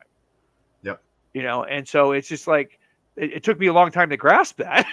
But the thing is like, being in it long enough, you start, when you start understanding inflation and the currency, and you start understanding money, you end up having an entire different perspective by being in the crypto space. And I Yeah. think it's the ability to share that with others, so that way others can learn, and learn how to preserve their value, rather than having their value debased and diminished over time. Yeah. No, at this point in my life, I'm like, why would you just want $1 million in the bank when you can have $1 million worth of Bitcoin, especially at these prices? But, people go with where they're comfortable, because it doesn't make sense to them that they should be getting anything over that 0.01% their bank is giving them. Well, so there was a great skewness test that BlackRock, I guess, that got leaked. I don't know if it was intentionally leaked or what. That was a skewness test of saying how much Bitcoin they should own, and it was actually a pretty high amount. Yeah. But if somebody has bonds right now, bonds are paying a great interest rate, right? Mm-hmm. The problem is the underlying value of those bonds is cash, and that cash is losing value from inflation. So I see Bitcoin as a perfect hedge to bonds. If you have bonds and you're collecting that 5%, and you also hold Bitcoin to offset the inflation of the underlying dollar value of your bonds, that's a perfect combination.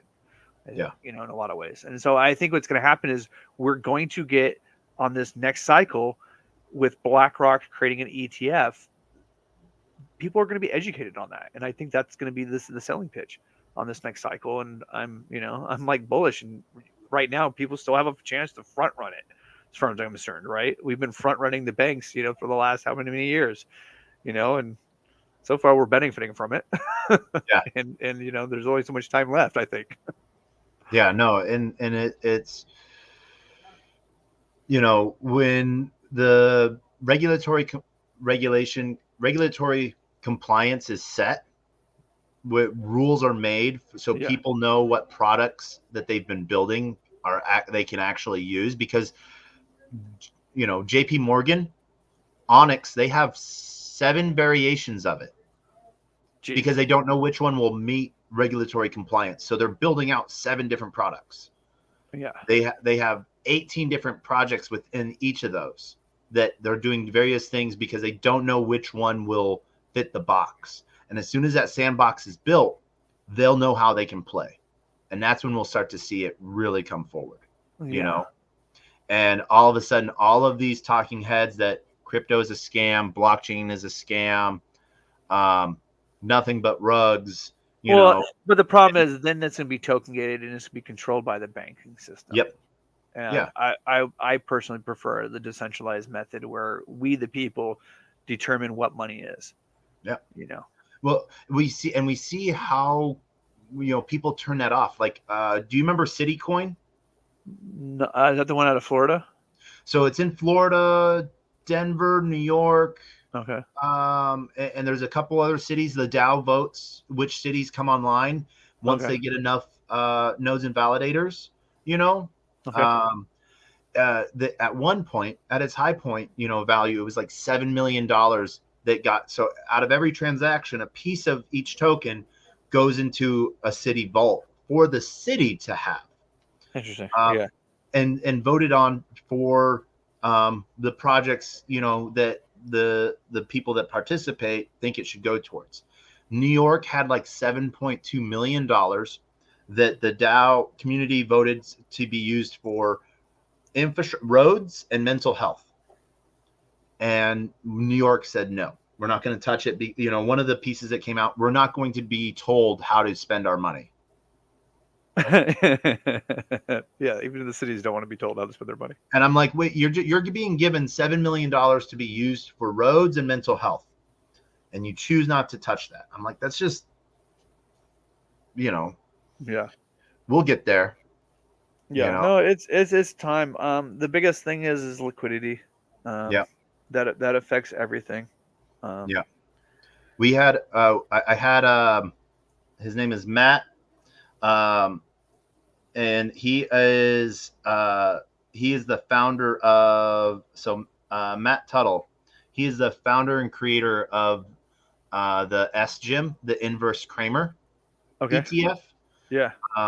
And he also made like a D-ARC, an inverse of Kathy Wood's ARC investment. He even made a long gym, and he thinks that the BlackRock, to quote him, he's like, Larry Fink wouldn't have put in the application if he knew it wasn't going to get approved. Yeah. I have that feeling too. Well, Yeah. I mean, so now, granted, I own a little bit of few shares of BlackRock. Okay. And I feel that that's a good bet. and I own that because I know their involvement with Circle and Yep. USDC. Yep. You know, I'm aware of BlackRock's Aladdin and how they basically manage, you know, risk for governments all over the world. Yep. And an advisor Fed, right? And Yep. I personally think USDC is our stable coin, our CBDC that we're going to eventually use. I think it was a black eye in the face when it depegged because of, you know, Silicon Valley Bank. Yep. But like, you know, I'm bullish on those aspects of BlackRock and where they're going with this, and I, you know, and seeing their involvements, and that is what kind of gives me some concern over Ethereum and proof of stake, just because I believe the system can be captured. But the thing is, you know, we have a banking system that is more or less captured now, and it necessarily doesn't necessarily mean it's a bad thing, and it hasn't been a bad thing. Yeah. As long as you understand the game and you understand how the system is played, right? Yep. It's just playing within the system, and so when the USDC depegged, you know, I bought as much as I could, and I saw a lot of people that were, wish I thought of that. you know, recommended trade your ETH for USDC, get it, you know, because there's the peg piece, you'll get the dollar value of, you know, but we saw everyone transferring to like USDT. You Well, know, so I hold some LUSD. Yeah. And because it's backed by, you know, by ETH, and so unfortunately I can't say that I own a lot of stable coins, Yeah. just because it's like holding dollars. Yeah. And I would rather always hold assets over dollars. And unfortunately, sometimes that results in having to sell assets too. Yeah. So, but No, hey, you know, but it was one of those things to where I was thinking, like people with USDC that were like, I need to sell. I'm like, don't sell. You're going to be selling at a loss. I feel bad for those people that sold at a loss. You know, there were people panicking out of it. Yeah, and we saw that, and I was like, so two things are going to happen. And you know, after going through Luna, I was like, the switch is going to either be flipped, and you just have to wait for Monday morning. Obviously, it was Sunday morning that it was announced, you know, repegging. But you know, so people had one day, you know, just over 24 hours, 36 hours of craziness. And we saw how much the market shifted in that. And I was like, BlackRock's either going to, you know, they're not going to let this depeg, or they're going to let it depeg, and they're like, they will do an airdrop for this weird token that they've had on the backhand. Hey, we actually have this product that. Yeah, well, I mean, and I thought that was going to be their introduction of CBDCs outside of USDC. No, I think USDC is it because they have to have. I mean, you have to have something you've already been testing for a long time, and USDC has been tested for such a long time. But I think that's just the easy go-to. I mean, they'll probably do something else, but I mean, you look at USDC and how many platforms it is, everywhere from Stellar to, I think they're putting on XRP now, to you know, on Ripple. I mean, so you look at how many platforms USDC is on. It's just like it makes the obvious conclusion of my thought, especially with BlackRock behind it. And you have USDC. They have USDC. They have Eurocoin. Well, so I've had this speculation, right? And you have all these U.S. Treasury bonds, right? That are circulating globally. All these other countries hold treasuries, and we can't afford for them to dump the treasuries because there's no buyers, right? Yeah. And so my game theory mind, right, comes up with this, and I have to figure that somebody smarter than me has already thought of this, but when you're holding USDC, you're essentially holding a derivative of the dollar, right? Yeah. Dollars are being deposited with Circle. BlackRock is managing those. All right. If we onboard everybody into USDC and get everybody using the derivative of the dollar, that all of a sudden gives BlackRock a huge amount of actual dollars to buy up all these treasuries that other countries want to sell off. Yeah. And now they buy up the treasuries with the dollars that we just given them, to then back them up with, you know, U.S. government debt. And I mean, like, that's the perfect way to provide liquidity to be able to buy up all these bonds that nobody wants. It's just onboard everybody into USDC, give everybody the derivative, and then we take the real dollars and go buy up the assets. The U.S. will no longer be owned by another country, but by a company. Well, it'll be owned by the company, but all back, technically, I guess, I mean, we should be the ones that own it because it's our dollars holding it. We're just holding a derivative exposure to our underlying dollar assets that are bought up all these assets. I mean, I have to figure that somebody's thought of that through somewhere, but I don't know. That'll be interesting. Yeah, no, it will be. I don't like calling this coin. Whoever thought of this coin, well, so it's the USDC version in Japan. Yeah. So it's being called, and I apologize to everyone, Jap coin. I don't think they thought that one through. Well, they'll try some of this stuff off in another country, I think, first before they do it here. Yeah, and so we see that coming up. It's some interesting stuff there. Yeah. I do want to, do a quick shout out to everyone on Xenon. I see a couple of those messages there. GM to Design, John Moore, Troy. Thank you so much for joining us and everything like that. And then I think we have Jeremy the Webbs, and we have Momo joined us as well on stage. I saw a hand for a second. I didn't know if they had a question for you, David. You taking questions? I think we've covered a lot, though. I don't know what else we might we missed. Momo or Jeremy?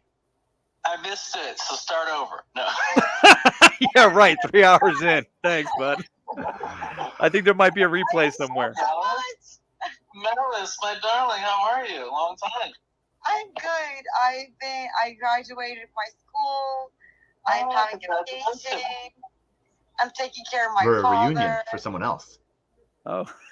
Oh, yeah, it is. I'm so sorry. Yeah. No. What was the conversation? I can contribute. Hi, Jeremy. I love you.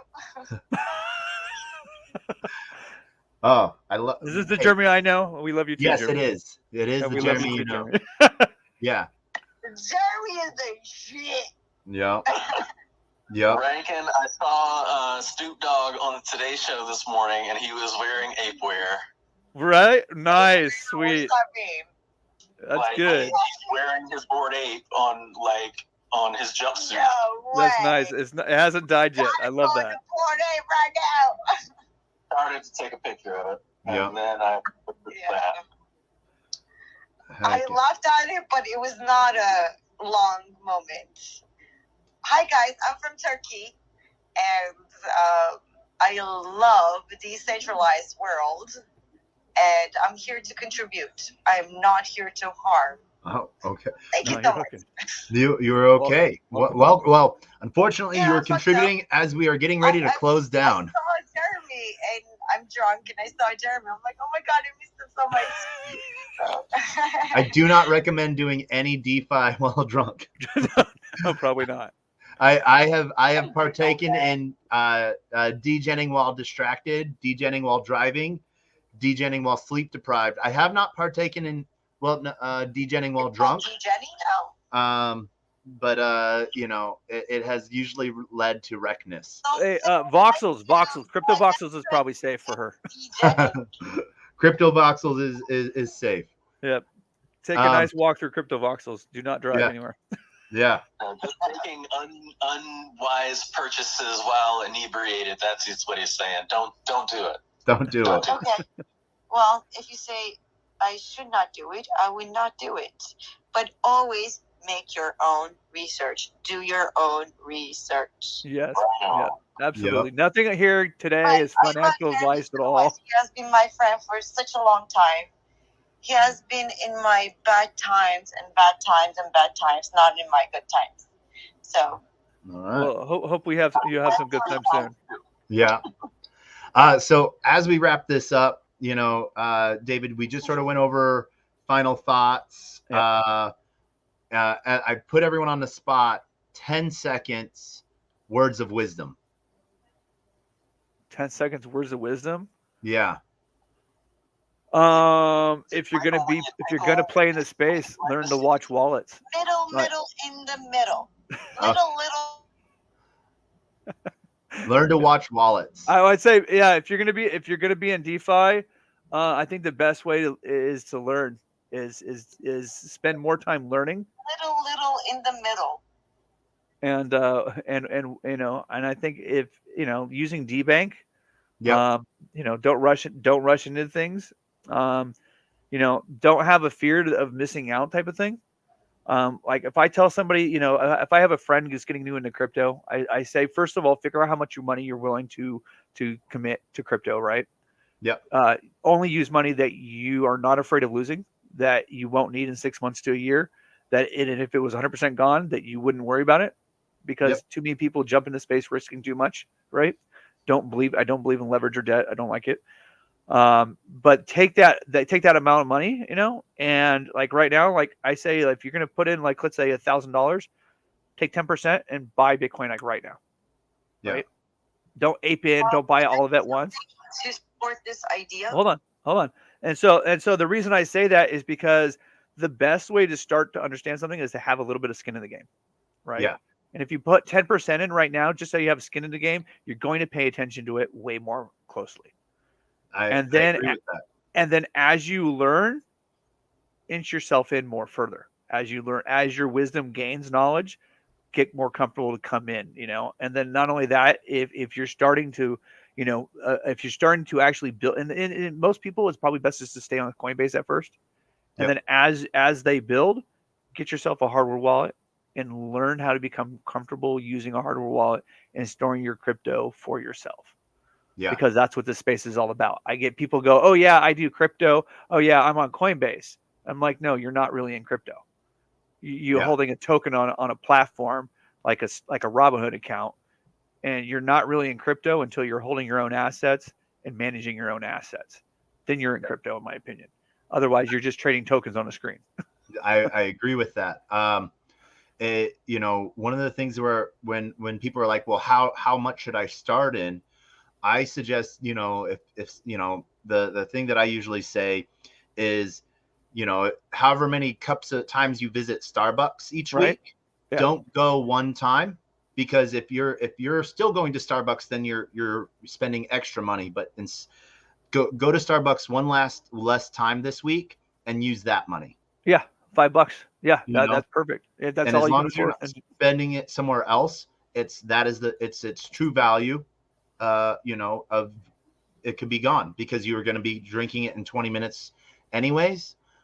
Now it's yours, it's immutable, and it's there forever until you choose to do something with it. And right there on that, when I was in my 20s, right, I had this huge moment that was a learning lesson in life. And I was working for a construction company, right? And this guy was having a health issue and had to go. And he, at the time, he was only making minimum wage, right? And he was working out in the field. And I said, dude, I know you're not making a whole lot, making minimum wage, working for us. I'm like, are you going to be okay taking time off for leave for this operation? He laughed. He's all, well, just between you and I, I'm already a millionaire. I'm only working for this construction company because I want to learn how to build my own house. And I might as well make some money while doing it.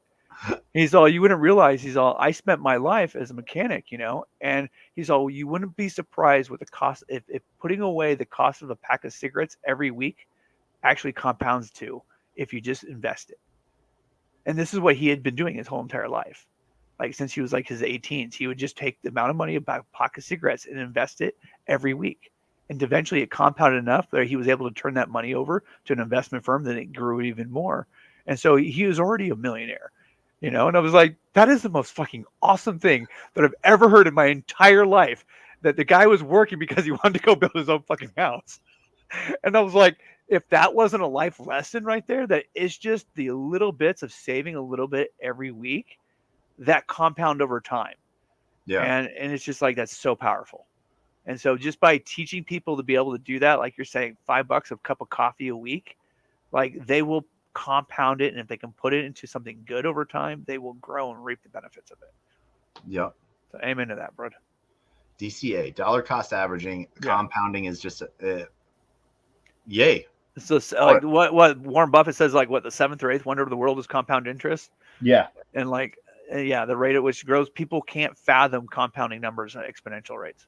Well, so since you brought up Warren Buffett. I think so. Berkshire Hathaway A shares before they split off and made a B share. Yep. If someone had, it is the only outperforming fund out there with over 23% growth year over year, I think is what it is. Someone had put in $1,000 in like it was either 1973 or 1963. When you're talking about compounding, that is a very big difference. But if that $1,000 had been put in, it would be worth $33 million today. Yeah. Well, and that's the thing. And that's where I look at crypto tokens that have a fixed supply, and if you go look at like Apple, right? Like the thing is a lot of these stocks out there, they dilute the shares to reduce the price and then they buy it back at a cheaper price. And so that way they accumulate their percentage of ownership over the total supply that's out there. Yep. And this is where I'm looking at tokens. If they have a fixed supply and all of a sudden that fixed supply, once it's fully been distributed, there's no more, like you can't have dilutions. Like if there's no dilutions of these tokens and there's a fixed supply, like that's huge, because once it's distributed, it's distributed. Do you think that we'll get to a point? So Litecoin just had its halving. Yeah. Bitcoin and that just finished. That was yesterday. Yep. And rewards went from like 12 to like 6. Okay. Bitcoin has its halving next year, where it goes from like 6 to 3.7, I think. And technically, if we follow the same mathematical formula, the supply won't be exhausted until 2148. Do you think the difficulty will get to a point that the entire supply is going to be created? What do you mean the difficulty will get to the point? Because the difficulty adjusts. The difficulty adjusts, though. Yeah, the difficulty adjusts, and the hash power. The hash power. Right now, we're seeing a huge growth in hash power. Okay. But do you think that having reward, or do you think that because you can sort of say the baseline for creating a Bitcoin, that's the benchmark price that will always be? No more. When Bitcoin was below production cost, I remember when Bitcoin, it was cheaper to buy Bitcoin than it was to mine it, CPU mine it. Yeah. Yet we still CPU mined it because it was better to create it and have it than go buy it. Do you think? Well, I don't think that sticks around very long, because what happens is if people aren't profitable mining, then they start shutting down machines, right? Which then going elsewhere. Reduces, New chains. And then it reduces the difficulty level, and then it becomes price. The thing is it's all about the liquidity and the demand for it. Yeah. Right. If there's no demand and there's so every market. So this is why I was like, I'll go back to earlier on, I was talking about the M2SL, the money supply. Right. Mm-hmm. And realistically, it's all about attention. Yeah. Right. And attention is seen by the amount of capital that goes towards something. Yeah. And whatever has the most amount of attention receives the most amount of capital. And this is how we end up getting bubbles and stuff like that. And so that's really what it comes down to. And if there's no attention to something and there's no utility to something, then the attention will lead to it, and then all capital exits out of it. Do you? So I'm probably gonna say the wrong law here, but I think it's Metcalfe's law. Okay. The more holders will equate to more volume, which will create more value versus less holders. Yeah, I think that's similar. Yeah, and essentially, I would agree with that. The more people that are holding it, the more people that are transacting on it, the more people that are holding it, you get what's called that network effect, right? Yep. And that network effect builds value. Yeah. And some people would say it's actually the information on the network. And this is why Ethereum right now has the value that it has, is because of the amount of information that is being transacted on Ethereum's chain. Yeah. Which is huge. Do you think so? The amount of transactions, I think, really showcases, like I talk to protocols all the time. You would rather have 1 million users with $1 than one user with $1 million. Yeah, absolutely. and because that person, the something shiny pops up and they want to go buy it, it's gone. But well, you have real transaction volume. If you have 1 million users with $1, you're actually having real transaction volume. Yeah. Problem is, if you're the only person that has $1 million on that network, you can't do anything with it, because the moment you dump, you wreck yourself. So do you think that like as more and more protocols come into effect, I don't want to say transactions have been poisoned, because people have learned from Bitcoin and other tokens that were given out for free or for minimum cost that they're just collecting and holding and waiting. What happens is it becomes dangerous. One of the biggest things that I'm kind of fearful of in this space is all of these second layer chains, because I think we don't want to scale them out too fast. It's what happens is right now we're seeing more of a broad approach versus an actual layered approach, which I think is dangerous. If you look at like the TCP/IP stack, right, the 7-layer protocol stack, where you have a hardware layer and you have a software layer and you have all these different stacks on top, right? That really should be how a blockchain should operate, right? Where we have different layers, one top of another. Right now, we're seeing Ethereum spread not upwards, but horizontally, with like so many second layer solutions. And the problem is as you do that, you start spreading all that liquidity out. And you spread the liquidity out too far where it's too thin. And the number one issue that any protocol, whether it be USDC, whether it be Terra Luna, has had is because of a lack of liquidity. Because if all of a sudden somebody dumps a large amount of USDC and there's a lack of liquidity, it will depeg the token. I don't care what token it is. It's all about liquidity and the depth of that liquidity. Yeah. And so to be more resilient, you need a deeper amount of liquidity. And we are actually diluting that liquidity and spreading it out when we have multiple chains. And so when I'm looking at LUSD and Liquidity and these other protocols, that's one of my biggest arguments is, well, you realize by sending all this liquidity across all these different bridges, you're actually putting all these people who have loans out on Liquidity at risk, because if all of a sudden ETH starts dropping and they need to pay off these ETH loans really quickly, and all of a sudden there's not enough liquidity in the pool because it was bridged across all these chains, you're going to have a whole bunch of liquidations and people are going to get screwed because of that. Now, we actually took advantage of this. I mean, not me personally. I have friends who, like, pointing this out, there was forks of Liquidity, and it was like, bro, look, they're allowing you to take loans out on DAI and swapping it for the debt type on ETH and Bitcoin, and then being able to deposit those debt types into ETH and Bitcoin. And because you were buying the debt, people could no longer buy that debt to pay off their loans, and you were forcing liquidations. And this stuff was happening because of how this one protocol was built. Yeah. Right. And so, like, you could see what happens when there's not enough liquidity. Like, people get forced. You can't buy back the debt. You can't buy back the debt. You get forced into liquidations. Yeah. And so I see some of these same issues with bridging liquidity across chain going, do you guys really realize what you guys are actually creating? And I would say that half the people creating this stuff probably don't have enough money where they're actually doing this stuff themselves to see what the implications are long term. Yeah. So, I've seen enough of it.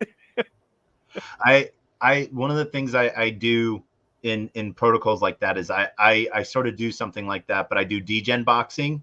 Yeah. Waiting for, I deposit an asset, borrow another asset, deposit that asset back into it.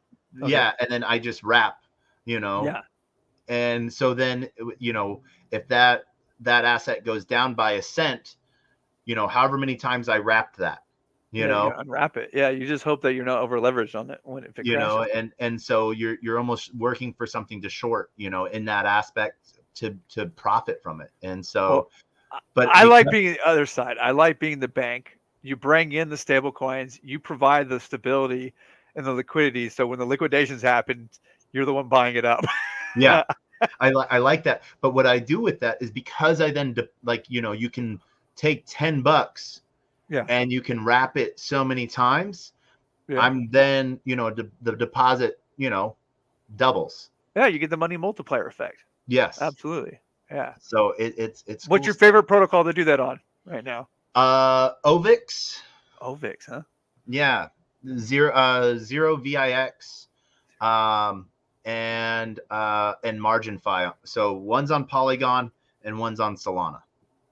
Got it. Yeah, no, I'm always amazed that there's so many new applications and protocols like coming out. The good ones all of a sudden end up seeming to be geo blocked for some reason.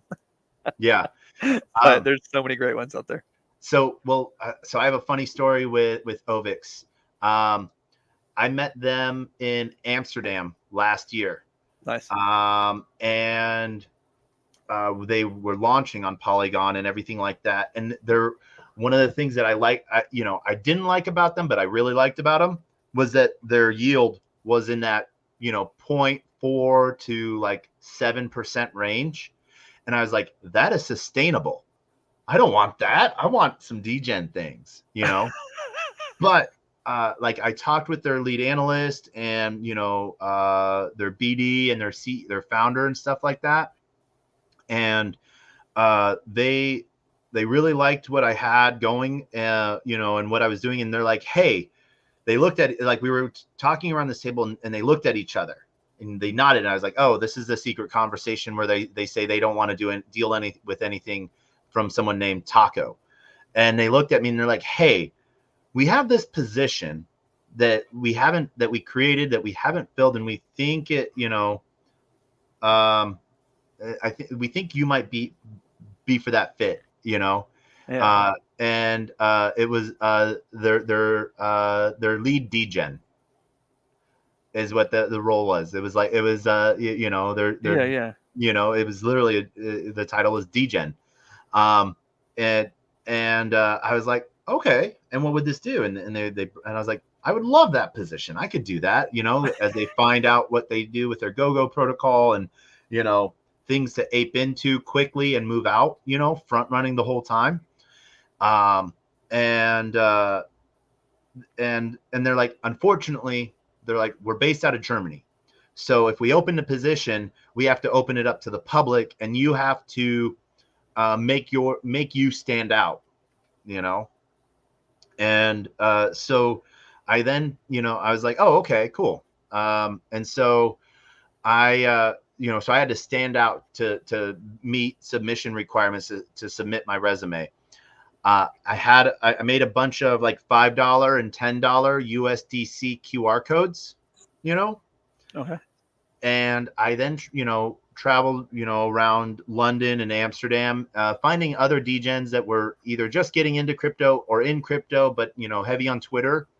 And I was like, I wanted some proof of work out of you.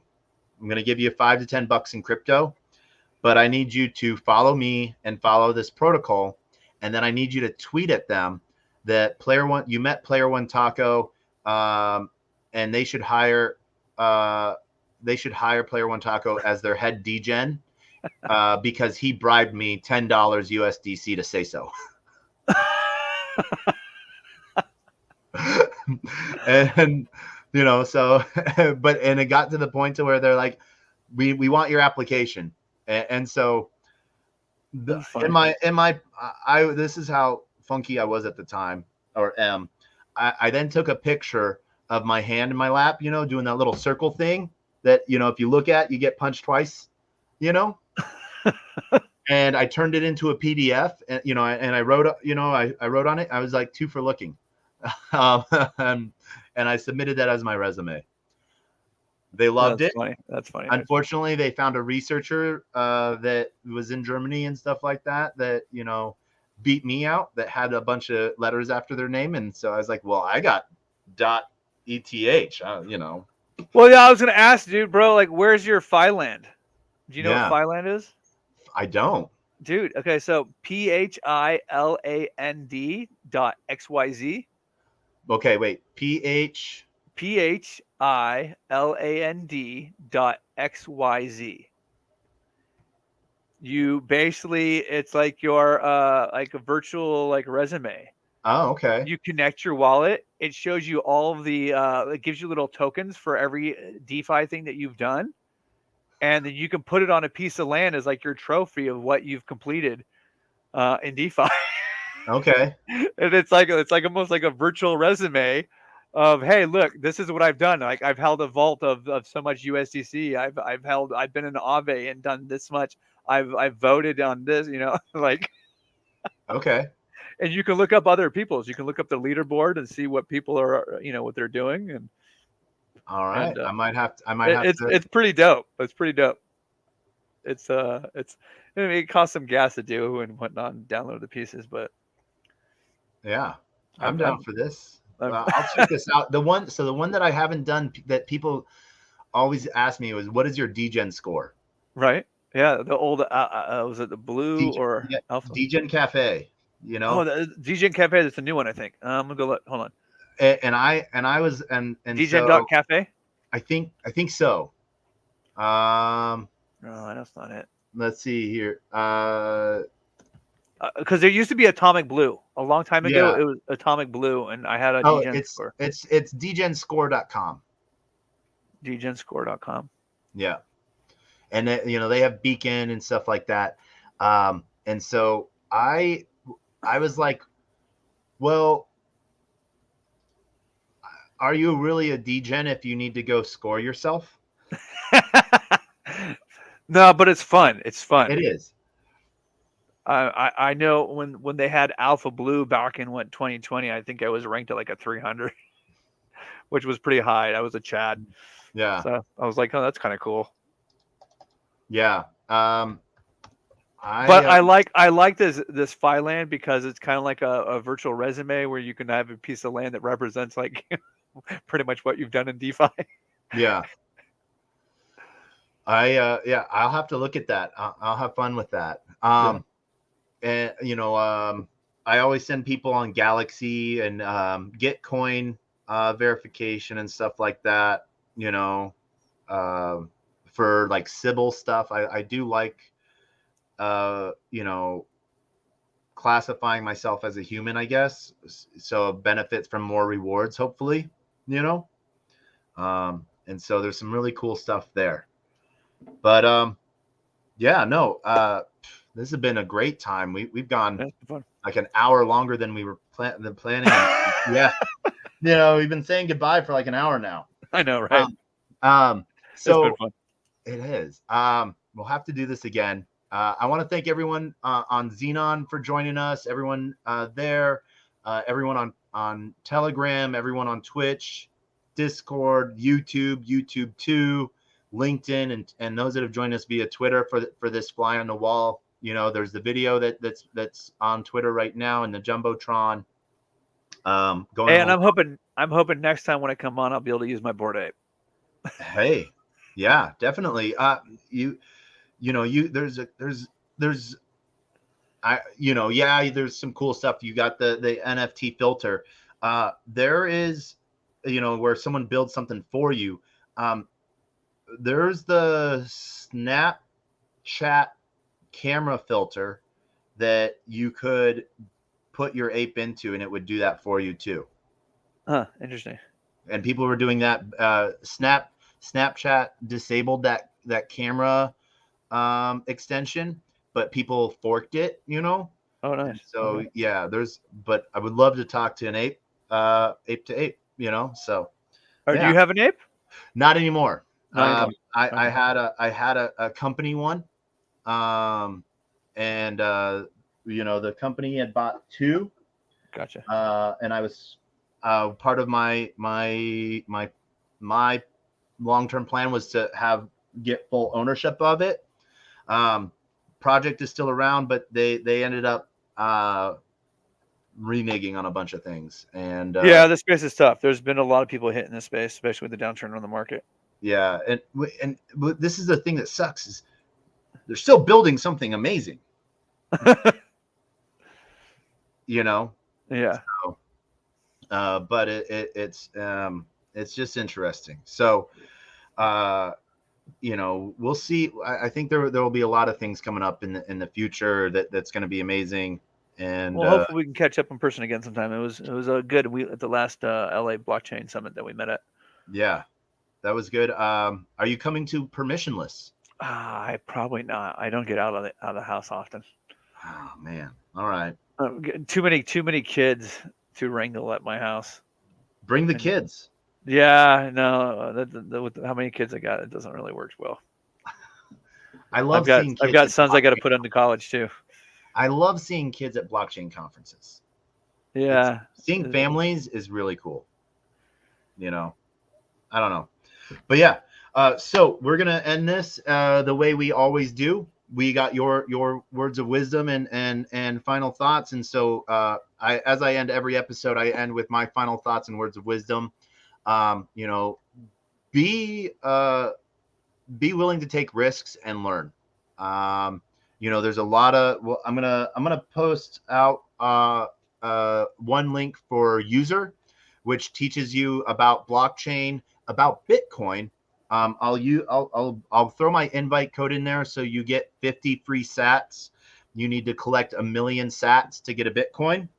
But you know, it starts you on your journey, and it's free, and you get. I think it's 100 million sats. It's 100 million sats. I think Yes, 100 million sats. You're right. It is 100 million sats. I don't know what I was thinking. I was thinking of something else. 100 million sats equal nice. one Bitcoin. I can't wait till 1 sat equals 1 Bitcoin. You know. We've sort of seen that with inscriptions. Yeah. 1 sat per dollar. Yeah. You know. So that'll be fun. But my words of wisdom are the same as I end every episode. A closed mouth cannot be fed, and you cannot feed a closed mouth. Meaning, if no one knows you're looking for opportunity cannot come a knocking. And if opportunity does come and you're not ready for it, it will keep on walking.